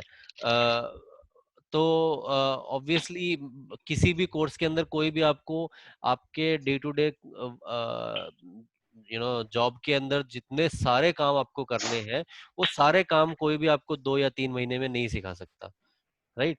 तो लेकिन यहाँ पे जो आपको दिया जाएगा इस कोर्स के अंदर वो है कॉन्सेप्चुअल नॉलेज, राइट, के जो डिफरेंट लाइब्रेरीज आपके उन कामों को करती हैं, जो मैनुअल टास्क को रिप्लेस करने का जो काम है, उसको जो भी लाइब्रेरीज करती हैं, उन लाइब्रेरीज की डॉक्यूमेंटेशंस आपको कैसे पढ़नी है, उन लाइब्रेरीज वो लाइब्रेरीज आपके काम की हैं भी या नहीं भी है, उस चीज को एनालाइज करना कि ये आपके काम आ सकती है या नहीं आ सकती है, ये जो कॉन्सेप्ट्स हैं। इसके बाद यू नो बेसिकली तो मेन जो सबसे बड़ा पार्ट होता है, या अगर मैं कहूँ कि जो एक्सपर्ट प्रोग्रामर्स भी जो बैठे हुए हैं, ये जो प्रॉपर आज की डेट में जो मैं कहूँगा पाइथन डेवलपर्स हैं या किसी भी लैंग्वेज के जो डेवलपर्स हैं, वो लोग क्या काम करते हैं। ऐसा नहीं है कि भाई कोई भी आप डेवलपर उठाओगे और उसको आप कोई भी टास्क दोगे, और आप बहुत एक्सपर्ट डेवलपर उठा रहे हो किसी भी कंपनी से, और उसको आप कोई भी टास्क उठा के दे रहे हो, तो ऐसा नहीं है कि वो भी डे वन में डायरेक्टली उसको सारी की सारी नॉलेज है और वो सारी की सारी स्क्रिप्ट बिना कहीं और देखे सिर्फ अपना जो उसका आईडीई है या जो भी डेवलपमेंट का जो भी टूल है उसके अंदर वो स्क्रिप्ट लिख डालेगा, चाहे, ठीक है, चाहे कितना भी एक्सपर्ट प्रोग्रामर हो। बेसिकली कोई भी जो प्रोग्रामर है वो क्या कर रहा होता है, वो डिफरेंट जो लाइब्रेरीज है या जो डिफरेंट फ्रेमवर्क्स है उनकी डॉक्यूमेंटेशन पढ़ के और उनको अपने हिसाब से यूज कर रहा होता है, या फिर इंटरनेट के ऊपर जो डिफरेंट हमारी वेबसाइट्स हैं या जो ग्रुप्स हैं, सपोर्ट ग्रुप्स हैं, उनके ऊपर जो उस पर्टिकुलर फंक्शन के या उस पर्टिकुलर मॉड्यूल के या उस पर्टिकुलर लाइब्रेरी के जो यूसेज है या उसके एग्जांपल्स हैं कि ये चीज किसी एक्स वाई जेड प्रोग्रामर ने कैसे यूज की, ठीक है ना, उससे लर्निंग लेके और अपनी पर्सनल जो उसका जो प्रोजेक्ट है या जो उसका जो काम है उसके अंदर वो उसको इम्प्लीमेंट कर रहा होता है। तो बेसिकली एक प्रोग्रामर और एक लेमैन जिसको प्रोग्रामिंग नहीं आती उसमें यही फर्क होता है कि वो उन डॉक्यूमेंटेशंस को या उन एग्जांपल्स को पढ़ के अपने हिसाब से ढाल सकता है या अपने हिसाब से उनको एडिट कर सकता है या यूज कर सकता है, और वो नॉलेज एक लेमैन बंदे को नहीं होती है। तो इस कोर्स के अंदर बेसिकली जो फोकस रहेगा वो कॉन्सेप्ट्स के ऊपर रहेगा और मेथोडोलॉजी के ऊपर रहेगा कि आप अपने एनवायरनमेंट के अंदर कैसे डिफरेंट टास्क को करते हो। जो 90% ऑफ द टास्क जो एक नेटवर्क इंजीनियर को डे टू डे काम में चाहिए होते हैं वो तो मैंने एज एग्जांपल्स या एज स्क्रिप्ट्स यूज कर ही लिए हैं अपने कोर्स के अंदर। लेकिन जो 10 15 20% जो कह सकते हो आप कि आपके इन्वायरमेंट के अकॉर्डिंग है, वो ढालने के लिए आपको वो भी ट्रेनिंग यहाँ पे दी जाएगी बिसाइड्स द एग्जांपल्स, ठीक है ना। ये मेरा आंसर है। इसके अलावा कोई और क्रॉस क्वेश्चन आपको करना है तो आप पूछ सकते हो। सॉरी, और एक डाउट है मेरे को। हम्म। अ, हम मान के चलिए आप एक एग्जांपल दे दिए और हम लोग उसको करके कुछ आइडिया मिल गया और हम लोग कर लेंगे। हम्म। लेकिन हम लोग को और भी एक टूल हो गया, जैसे देखिए नेटवर्क टेस्टिंग में क्या होता है, डिफरेंट डिफरेंट टूल यूज करा जाता है। जैसे मान हम्म। के चलिए ओएरसक हो गया। अभी क्या हो गया? मेरे को व्हाट्सएप? ओएरसक, अच्छा, wire wire shark, shock. Wire shark, अच्छा हाँ, या ठीक है। सो हम्म। उसको मैं अभी मान के चलिए मैं अभी पैकेट कैप्चर कर लिया हूँ, लेकिन हम्म। उसको उसमें जो कैप्चर हुआ है पैकेट, उसमें हम्म। मेरे को अभी ग्रेप करना है। मान के चलिए टीसीपी हो गया, यूडीपी हो गया, हम्म। ओएसपीएफ हो गया, कुछ भी हम्म। प्रोटोकॉल जैसे ग्रेप हो गया, ग्रेप हम्म। करूँ, उसको वैल्यू कैसे निकालूं, ये सब चीज का भी नॉलेज मुझे मिलेगा। देखो, हम्म, ये अब ये वही चीज है जो मैं 10 15% की जो मैं बात कर रहा था ना, ये उसी हाँ, के अंदर आता है, ठीक है ना। कि हम्म, अब ये जो नॉलेज है ये वायर शार्क स्पेसिफिक नॉलेज है, लेकिन जहां तक हम्म, मेरी अंडरस्टैंडिंग है इसके अंदर कि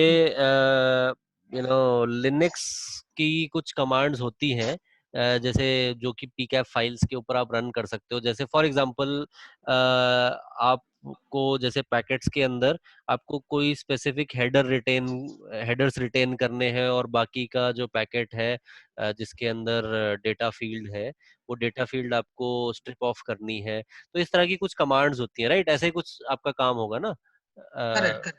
करेक्ट है ना।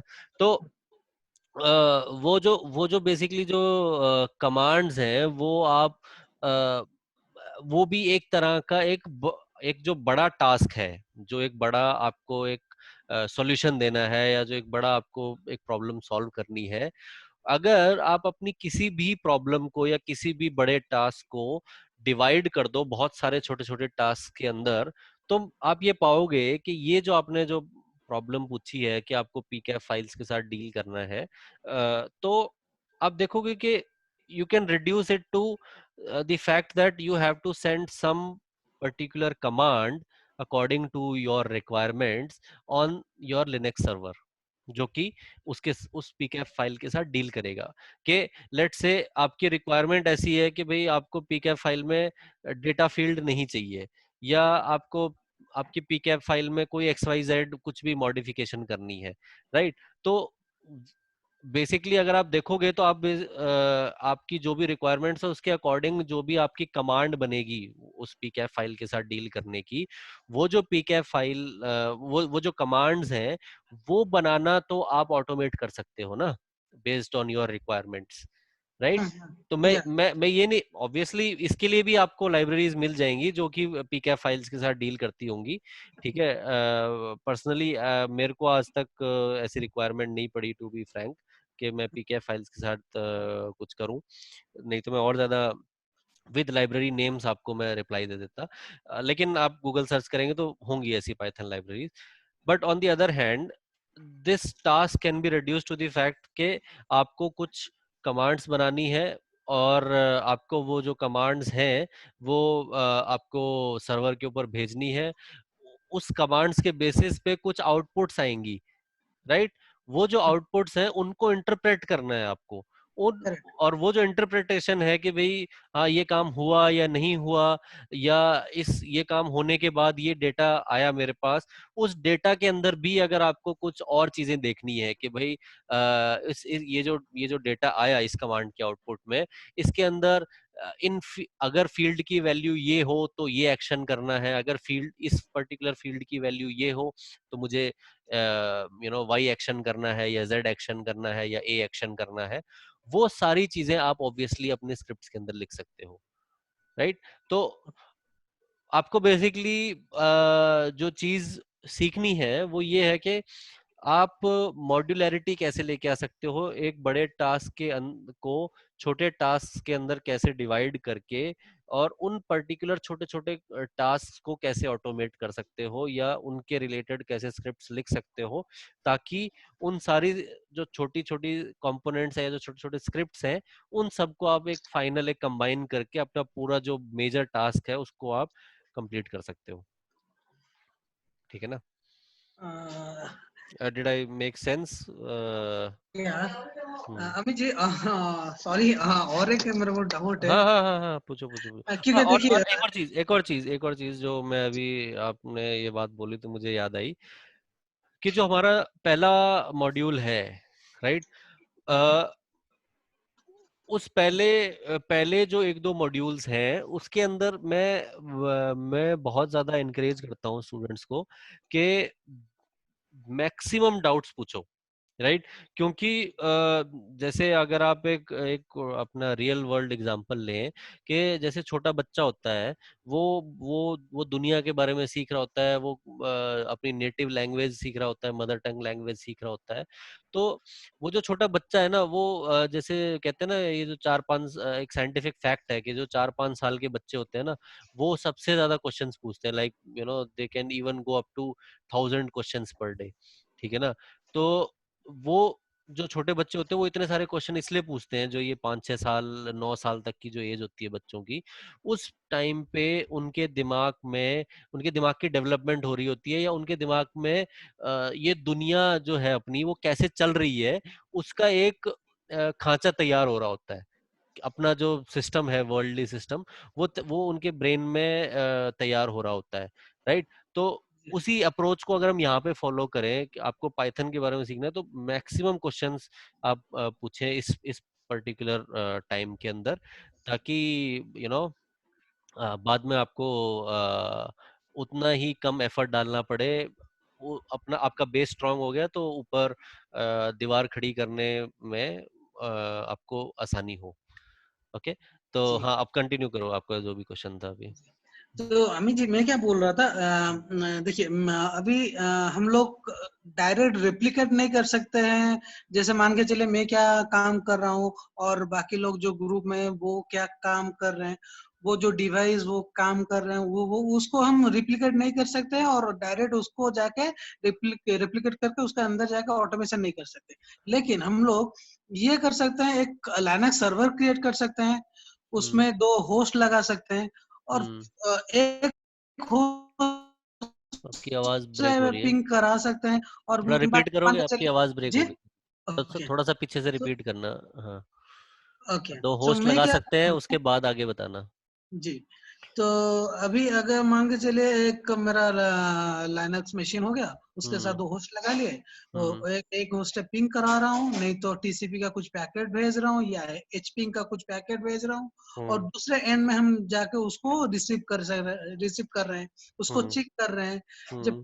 पैकेट कितना गया है, कितना फेल हुआ है। मान के हम्म। चलिए मैं एक छोटी सी एग्जांपल दे, हम्म। हम्म। उसी चीज को हम लोग रियल टाइम में कैसे इसको ऑटोमेट करें, तो हम्म। एक डेमो हो जाएगा। तो मान के चलिए, देखिए, एग्जाम्पल मिलेगा तो हाँ, हमको विजुअलाइजेशन हो रहा है, ये चीज के बाद हम लोग ऐसे कर हम्म। रहे हैं, तो इसका हाँ, बेस। तो इस चीज का देखो आंसर मैं यही दूंगा कि इस पॉइंट पे यू नो अभी अगर अगर मैं इस पॉइंट पे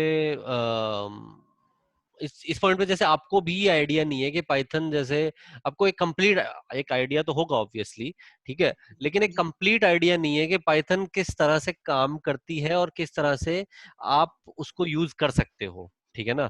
तो जी जैसे फॉर एग्जांपल जब हम मॉड्यूल 1 या मॉड्यूल 2 खत्म कर रहे होंगे तो आपको एक काफी अच्छा एक आइडिया लग जाएगा कि भाई मैं पाइथन को अपने वर्क एनवायरनमेंट में कैसे यूज कर सकता हूँ, ठीक है जी ना। जी और उस पॉइंट पे आपका ये जो डाउट है ना कि भाई मैं मेरे वर्क रिलेटेड ये पर्टिकुलर प्रॉब्लम है, तो वो आप उस टाइम पे मुझे पुट करना ये यही डाउट, ठीक है ना। अभी के लिए आप इसको नोट डाउन करके रख लो। तो उस पॉइंट पे मैं आपके पर्टिकुलर एनवायरनमेंट में आपका जो बेसिकली क्वेश्चन है ना वो जी और ज्यादा डेवलप्ड क्वेश्चन होगा, मतलब उस पॉइंट पे, ठीक है जी ना, कि जी भाई आप आपका क्वेश्चन और ज्यादा स्पेसिफिक हो जाएगा। उस पॉइंट पे आप मेरे से एग्जैक्टली वो चीज पूछोगे जहां जो आपका पेन पॉइंट है ना एग्जैक्टली इस पूरे टास्क के अंदर, जी राइट। तो अभी जी तो आप एक बहुत ही एक वाइड क्वेश्चन पूछ रहे हो कि भाई मेरा ऐसा ऐसा कुछ टास्क है उसके अंदर मैं ऐसा ऐसा कुछ करना चाहता हूँ।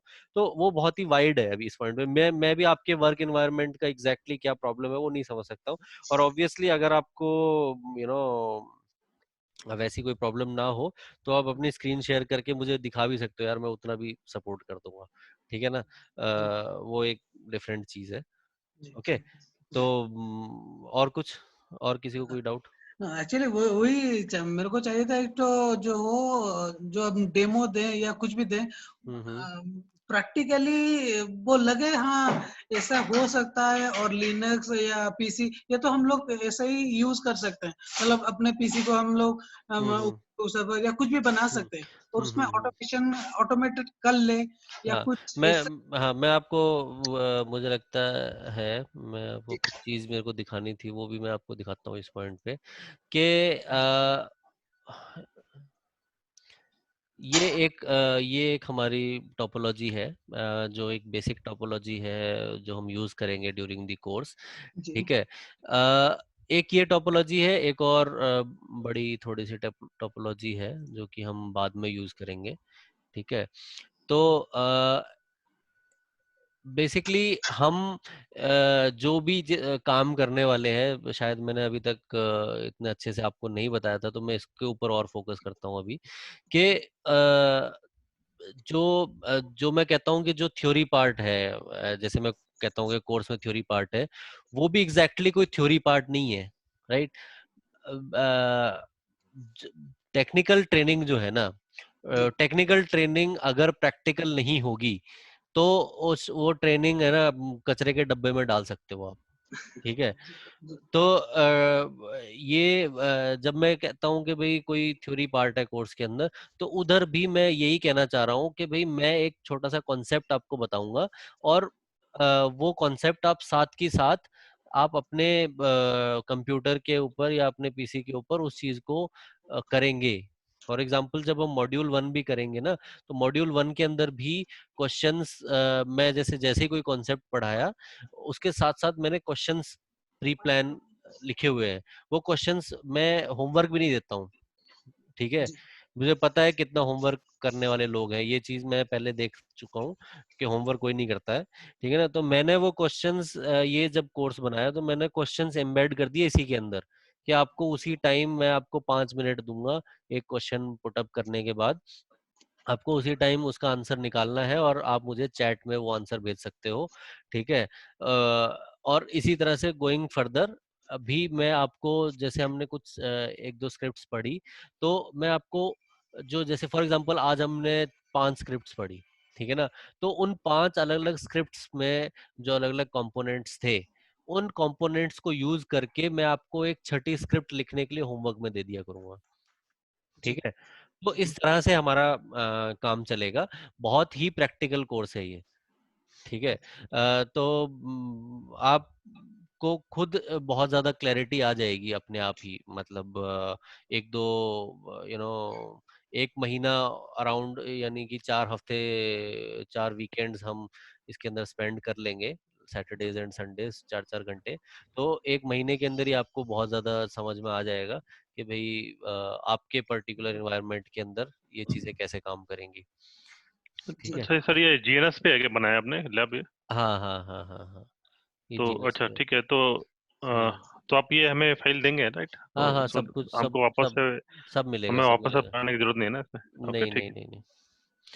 अ, हम्म, अमित जी, हाँ, तो सॉरी, थोड़ा सिलेबस के बारे में हम लोग भी थोड़ा डिस्कस कर। सर हाँ, इसमें अच्छा सर क्वेश्चन है। इसमें क्लाउड, सॉरी हम्म। सर, इसमें क्लाउड भी दिख रहा था, तो उसमें क्या सर आपने एडब्ल्यूएस के साथ में कुछ बनाया क्या? नहीं नहीं नहीं नहीं नहीं, ये क्लाउड बेसिकली एक इसका एक तरह से एक डिवाइस होता है जीएनएस का, ताकि इस हाँ सर। ये जो टोपोलॉजी के अंदर जो डिवाइसेस चल रहे हैं, इन डिवाइसेस के साथ मेरी मशीन, ये जो मेरा जो विंडोज मशीन है, ये इसके साथ इंटरेक्ट कर सके, या इसको हम बेसिकली पिंग कर सकें। और ऑब्वियसली पिंग होने के बाद हम एसएसएच, टेलनेट और हमारी एपीआई की कॉल्स वगैरह भेज सकें। ठीक है, ये सब चीजें हम बेसिकली टोपोलॉजी के साथ इंटरेक्शन कर सके। ठीक है। वो उस चीज के लिए एक तरह से कि ये एक इंटरफेस होता है ये क्लाउड। ठीक है। तो ये बेसिकली आप देख रहे हो इथरनेट वन के साथ कनेक्टेड है, जो कि बेसिकली जो GNS3 VM है, उसका इथरनेट वन है।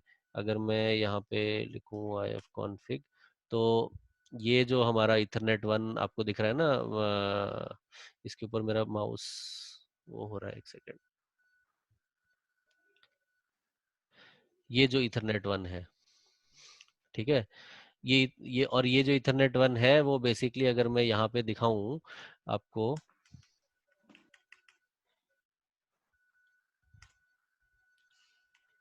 अ,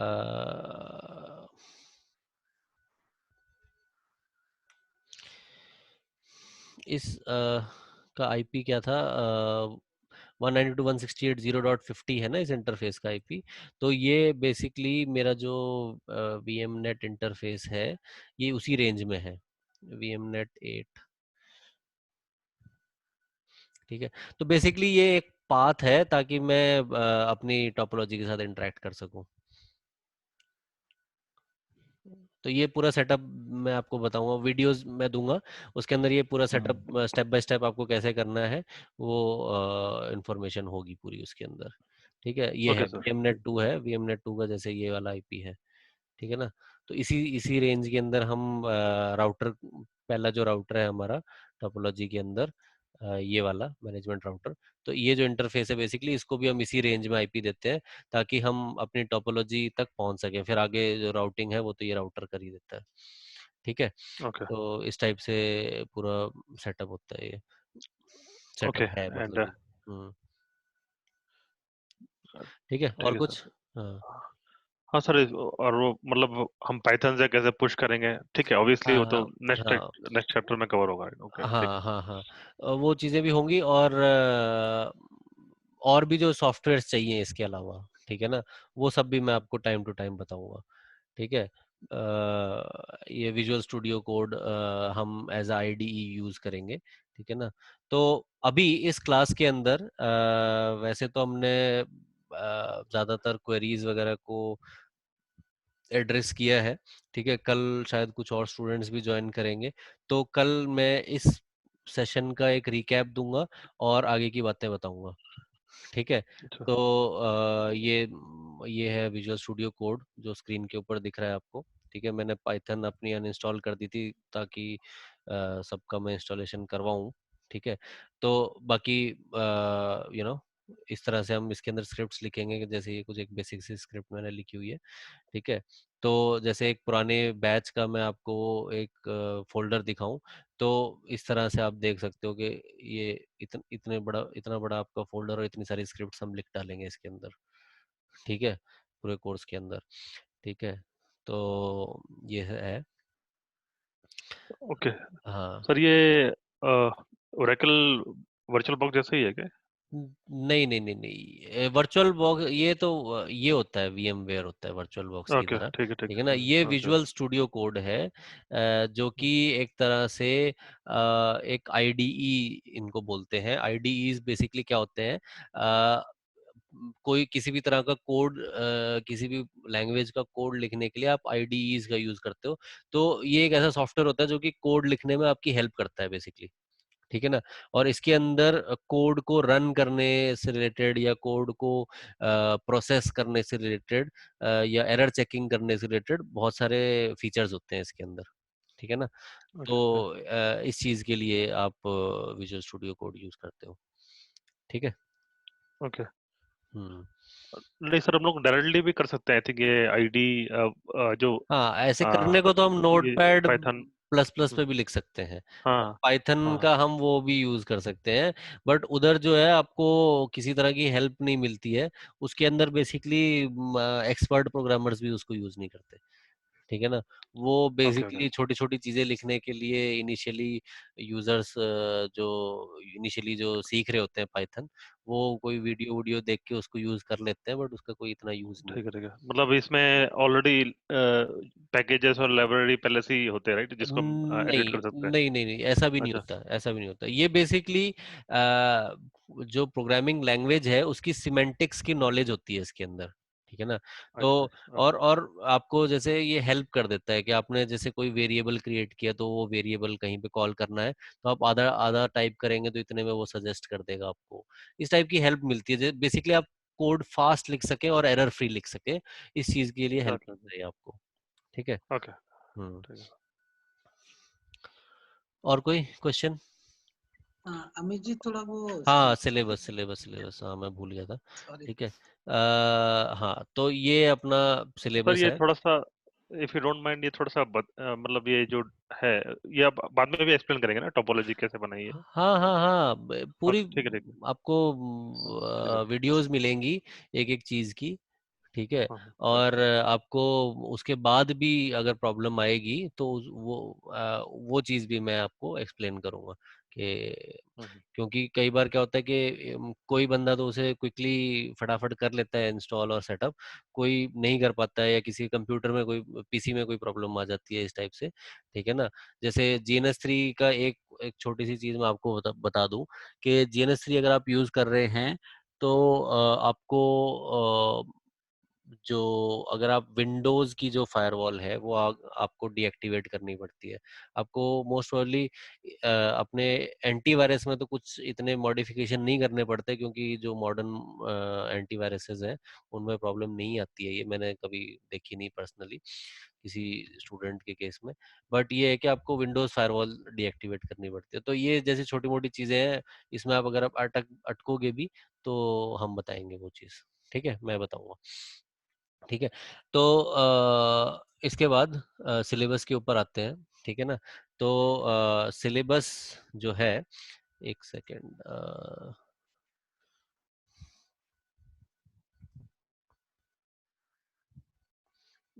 ओके। तो सिलेबस के अंदर जैसे कि मैं बता रहा था कि 4 मॉड्यूल्स हैं। तो जो सबसे पहला मॉड्यूल है वो ये जिसको मैंने नाम दिया है Python basics plus theory part, ठीक है ना। तो इसके अंदर हम पाइथन इंस्टॉलेशन से स्टार्ट करेंगे और आई पाइथन शेल देखेंगे, पढ़ेंगे उसके बारे में, ठीक है ना। फिर ये जो हमारे बेसिक टॉपिक्स हैं कि पाइथन जो एज अ लैंग्वेज वो किस तरह से काम करती है, उसके जो डिफरेंट कंपोनेंट्स हैं उनको हम एक एक करके एक्सप्लोर करेंगे हमारे पहले पार्ट के अंदर, ठीक है। उसके बाद जो सेकंड मॉड्यूल है बेसिकली उसका नाम मैंने रखा है बेसिक पाइथन स्क्रिप्टिंग।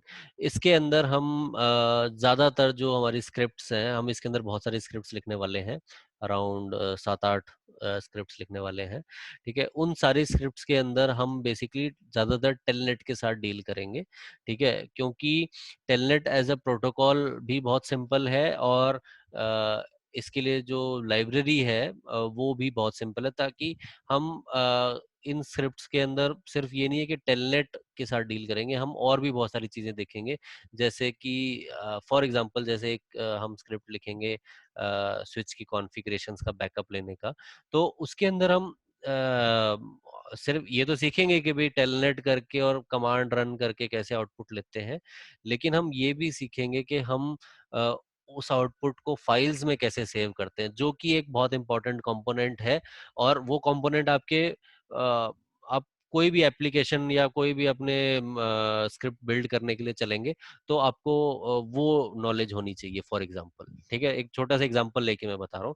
तो ऐसा नहीं है कि ये जो हम बेसिक स्क्रिप्ट्स टेलनेट वाली लिख रहे हैं तो ये सिर्फ टेलनेट को कंसर्न करती हैं। ये और भी बहुत सारी चीजें हम इसके अंदर सीखेंगे, और भी बहुत सारे छोटे बड़े कॉन्सेप्ट्स हम इसके अंदर सीखेंगे। ठीक है, फिर उसके बाद हम आते हैं हमारे थर्ड सेक्शन के ऊपर। तो थर्ड सेक्शन जो है उसके अंदर हमने जो मोस्ट इम्पॉर्टेंट जो लाइब्रेरीज हैं पाइथन की, जो नेटवर्क के जो ऑपरेशंस हैं उनके अंदर यूज होती हैं, अ, उनके साथ हम डील करेंगे। तो इसके अंदर हम पैरामिको के बारे में पढ़ेंगे, जो कि मेनली एसएसएच रिलेटेड लाइब्रेरी है।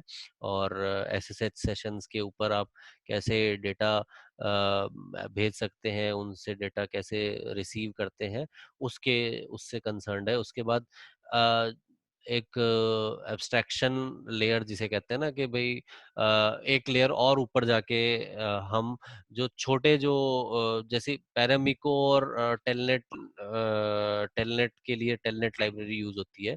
ये जो लाइब्रेरीज होती है बहुत ज्यादा बेसिक लेवल पे डील करती हैं एसएसएच और टेलनेट से या उनके पैरामीटर से।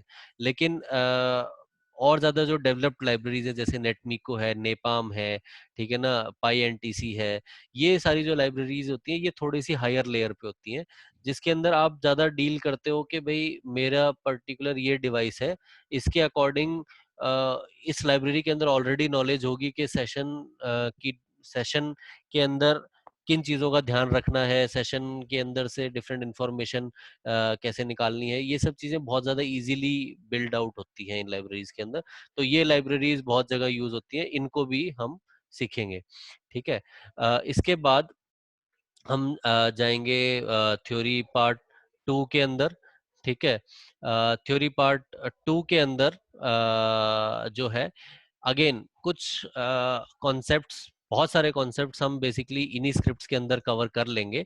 लेकिन थ्योरी पार्ट 2 के अंदर क्या होगा कि हम और ज्यादा जो हमारे कॉन्सेप्ट्स हैं जो कि शायद हम अपनी इन स्क्रिप्ट्स के अंदर नहीं सीख पाए, उनको हम कवर करेंगे। ठीक है, जो और ज्यादा जो डीप कॉन्सेप्ट्स हैं, जैसे फॉर एग्जांपल ऑब्जेक्ट्स का कॉन्सेप्ट है, टपल्स हो गए, और जो जो डिफरेंट एलिमेंट्स हैं, कुछ और जो एलिमेंट्स हैं उनके बारे में सीखेंगे। और जो हमने ऑलरेडी स्क्रिप्ट्स लिख दी हैं उनको हम उनके अंदर हम इन कंपोनेंट्स को यूज करके भी देखेंगे। ठीक है, कि हम उसी एक एग्जिस्टिंग स्क्रिप्ट को और ज्यादा कैसे बेटर बना सकते थे, और कैसे और ज्यादा फंक्शनल बना सकते थे अपने काम के लिए। ठीक है, और उस कोड, जो हमने कोड लिखा इन यहाँ पे इन सारी स्क्रिप्ट्स के अंदर, उसके अंदर हम मॉड्यूलरिटी कैसे लेके आ सकते थे, ताकि हमें जब एक एप्लीकेशन या एक काम के लिए हमने कोई कोड लिखा, उसको हम दूसरे तीसरे चौथे काम के अंदर भी उसके किसी कंपोनेंट को यूज करना चाहें उसी एग्जिस्टिंग कोड के, ताकि हम अपना टाइम बचा सकें कोड लिखने में। तो उस चीज को हम सीखेंगे सेकंड उसके अंदर।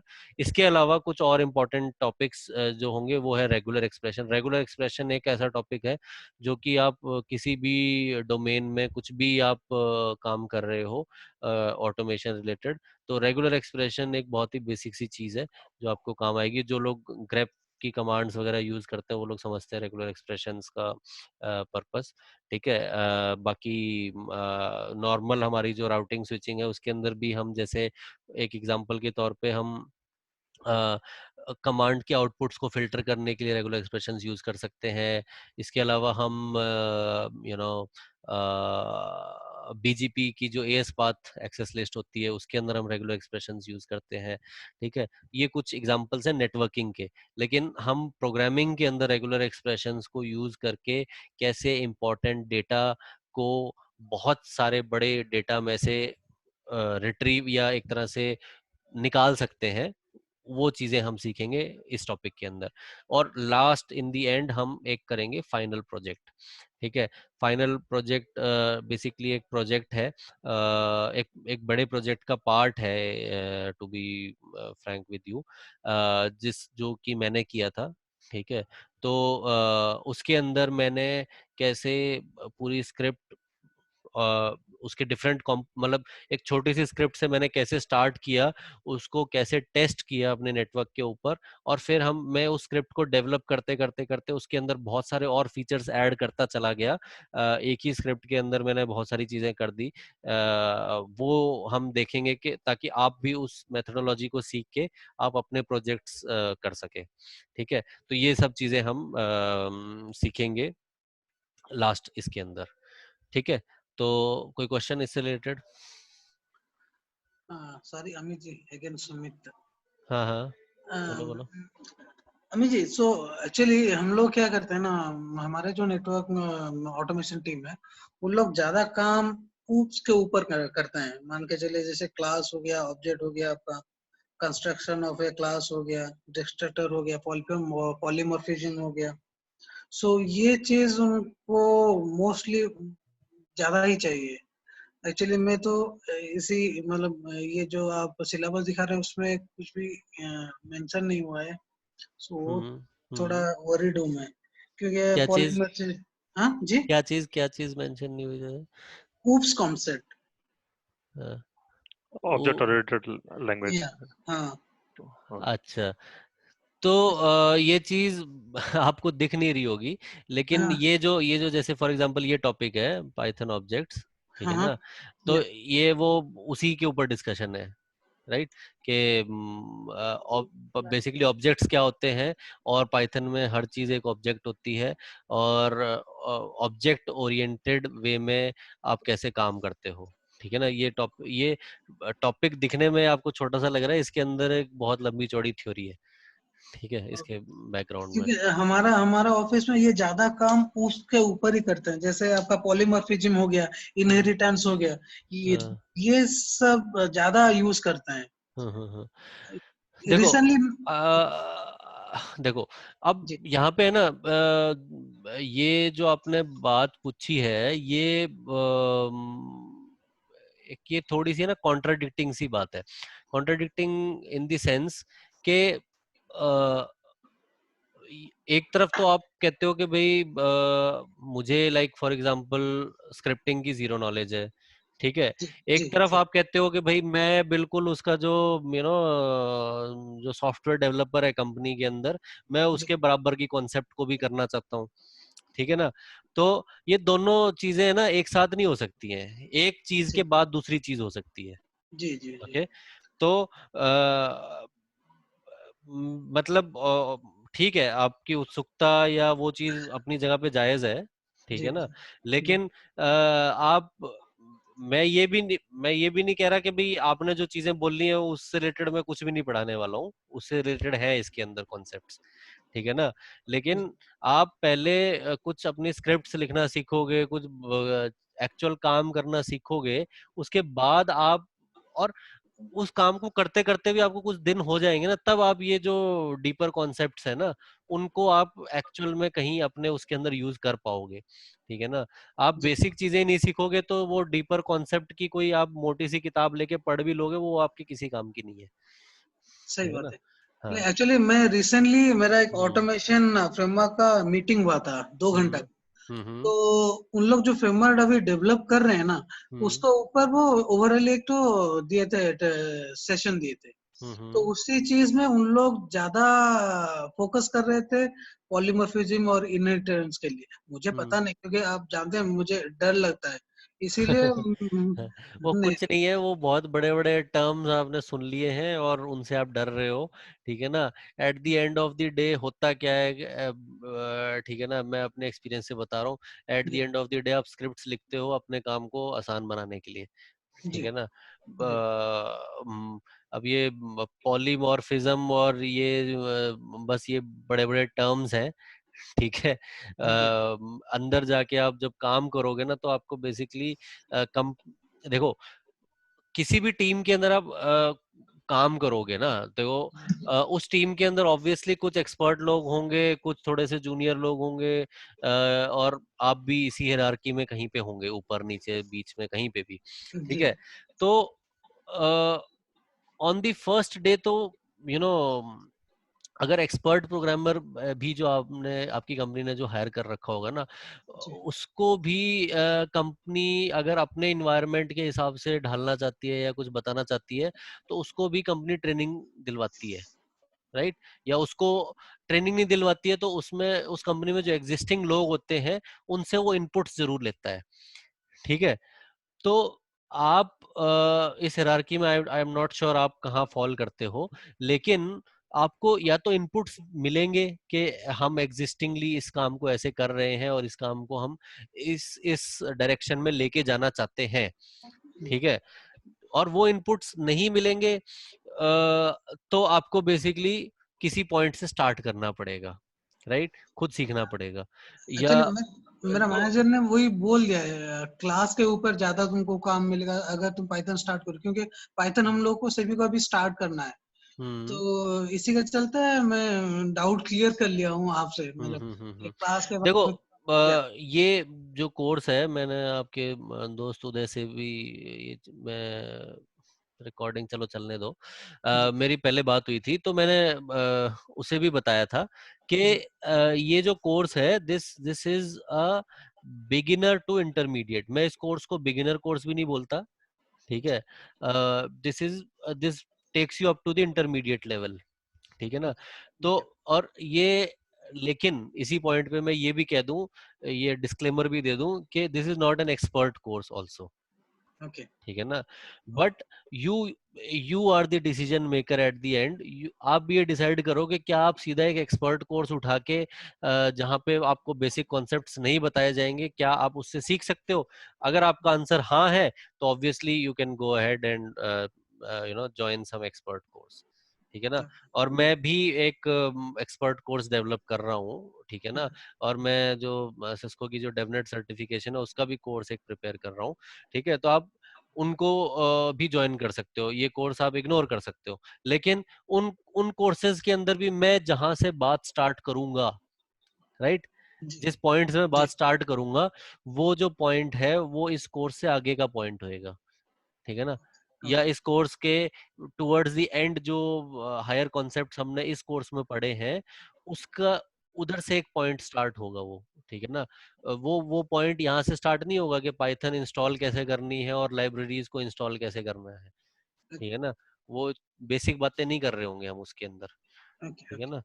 ओके तो ये आपको डिसाइड करना है आपके भी आप देखो, मैं मेरी जो समझ है वो यही है कि आप सीधा ही तीसरी सीढ़ी पे कदम नहीं रखते हैं, आप पहली एक दो सीढ़ियों पे कदम रखते हैं, मैं राइट? समझ गया, मतलब हाँ डायरेक्ट इंडिकेशन हुआ है, आप नहीं जानते ओएसपीएफ कैसे पढ़ोगे, करेक्ट राइट? हाँ हाँ। नहीं, जैसे अगर आप एक सीसीआई के अगर मैं अपने नेटवर्किंग टर्म्स में आपको बताऊं तो अगर आप एक सीसीआई का कोर्स डायरेक्टली ज्वाइन कर लो सीसीएनए और सीसीएनपी वगैरह करे बिना, तो आप क्या एक्सपेक्ट करते हो कि भाई सीसीआई का जो इंस्ट्रक्टर है या सीसीआई का जो ट्रेनिंग चल रही है उसके अंदर वो आपको ये कॉन्सेप्ट तो शायद नहीं बताएगा ना कि भाई राउटर ओएसपीएफ वन जो हम लिखते हैं तो उसके अंदर वन जो है वो प्रोसेस आईडी होती है, जी ठीक है? वो तो जी वो तो सीधा राउटर ओएसपीएफ वन तो छोड़ो, वो तो सीधा आपको नेटवर्क कमांड और पता नहीं नेबर कमांड और वो सीधा उधर उधर बात चल रही होगी। रिडिस्ट्रीब्यूशन की तरफ ले जाएंगे। हाँ, रीडिस्ट्रीब्यूशन और उधर बात चल रही होगी, जी राइट? जी वो आपको जी ये तो नहीं बताएगा कि भाई कमांड ऐसे होती है, राउटर कमांड्स होती हैं कोई भी राउटिंग प्रोटोकॉल को इनेबल करने के लिए, और फिर ओएसपीएफ को इनेबल करने के लिए फिर वन होता है, और ईआईजीआरपी के केस में जो आगे जो हम नंबर लिखते हैं वो एएस नंबर को डिनोट करता है, वो प्रोसेस आईडी को डिनोट नहीं करता है, ठीक है?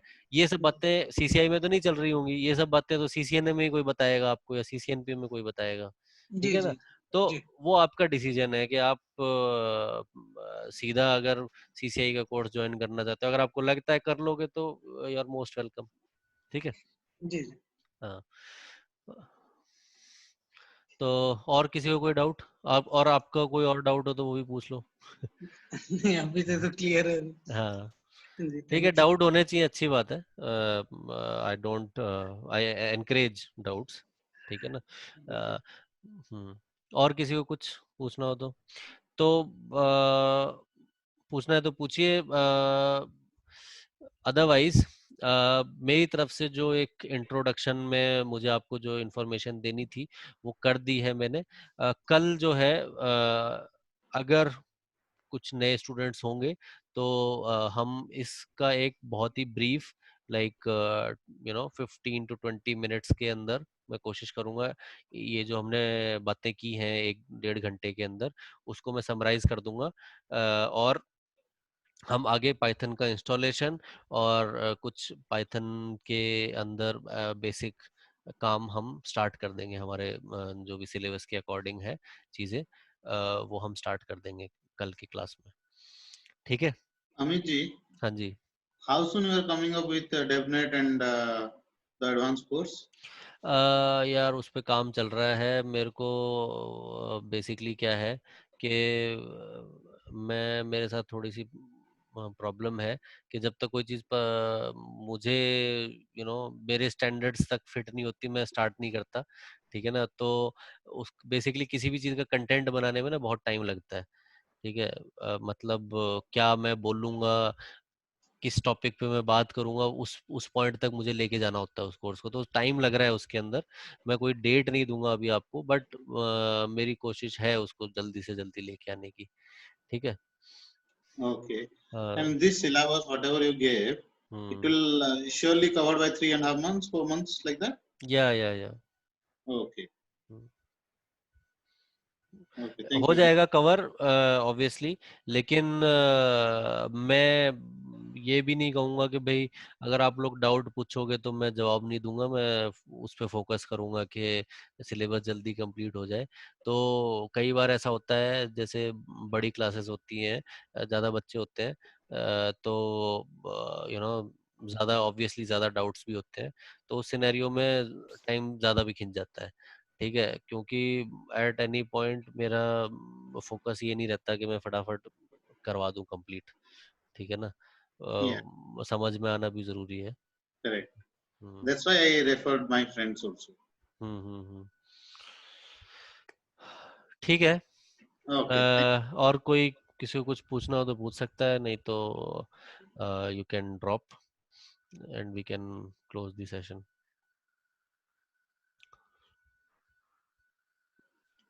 Okay. I think tomorrow, if you to start this again demo session, please let me know earlier, at least हाँ half an hour ये before. चैट जो अपना ग्रुप है इसके ऊपर हाँ, इंस्ट्रक्शन दिए जाएंगे। ठीक है। okay. तो यू नो आपको वहीं से पता लग जाएगा। तो इस लोग अक्सर क्या करते हैं व्हाट्सएप के नोटिफिकेशंस उन्होंने बंद कर रखे होते हैं या फिर चैट एक पर्टिकुलर चैट को म्यूट करने का भी ऑप्शन होता है हाँ, या हाँ. ग्रुप को। तो कुछ लोगों ने वो किया होता है तो वो इस केस में मत करना ताकि Okay. जब भी इंफॉर्मेशन मिले आपको फर्स्ट हैंड पता लग जाए। ठीक है ना।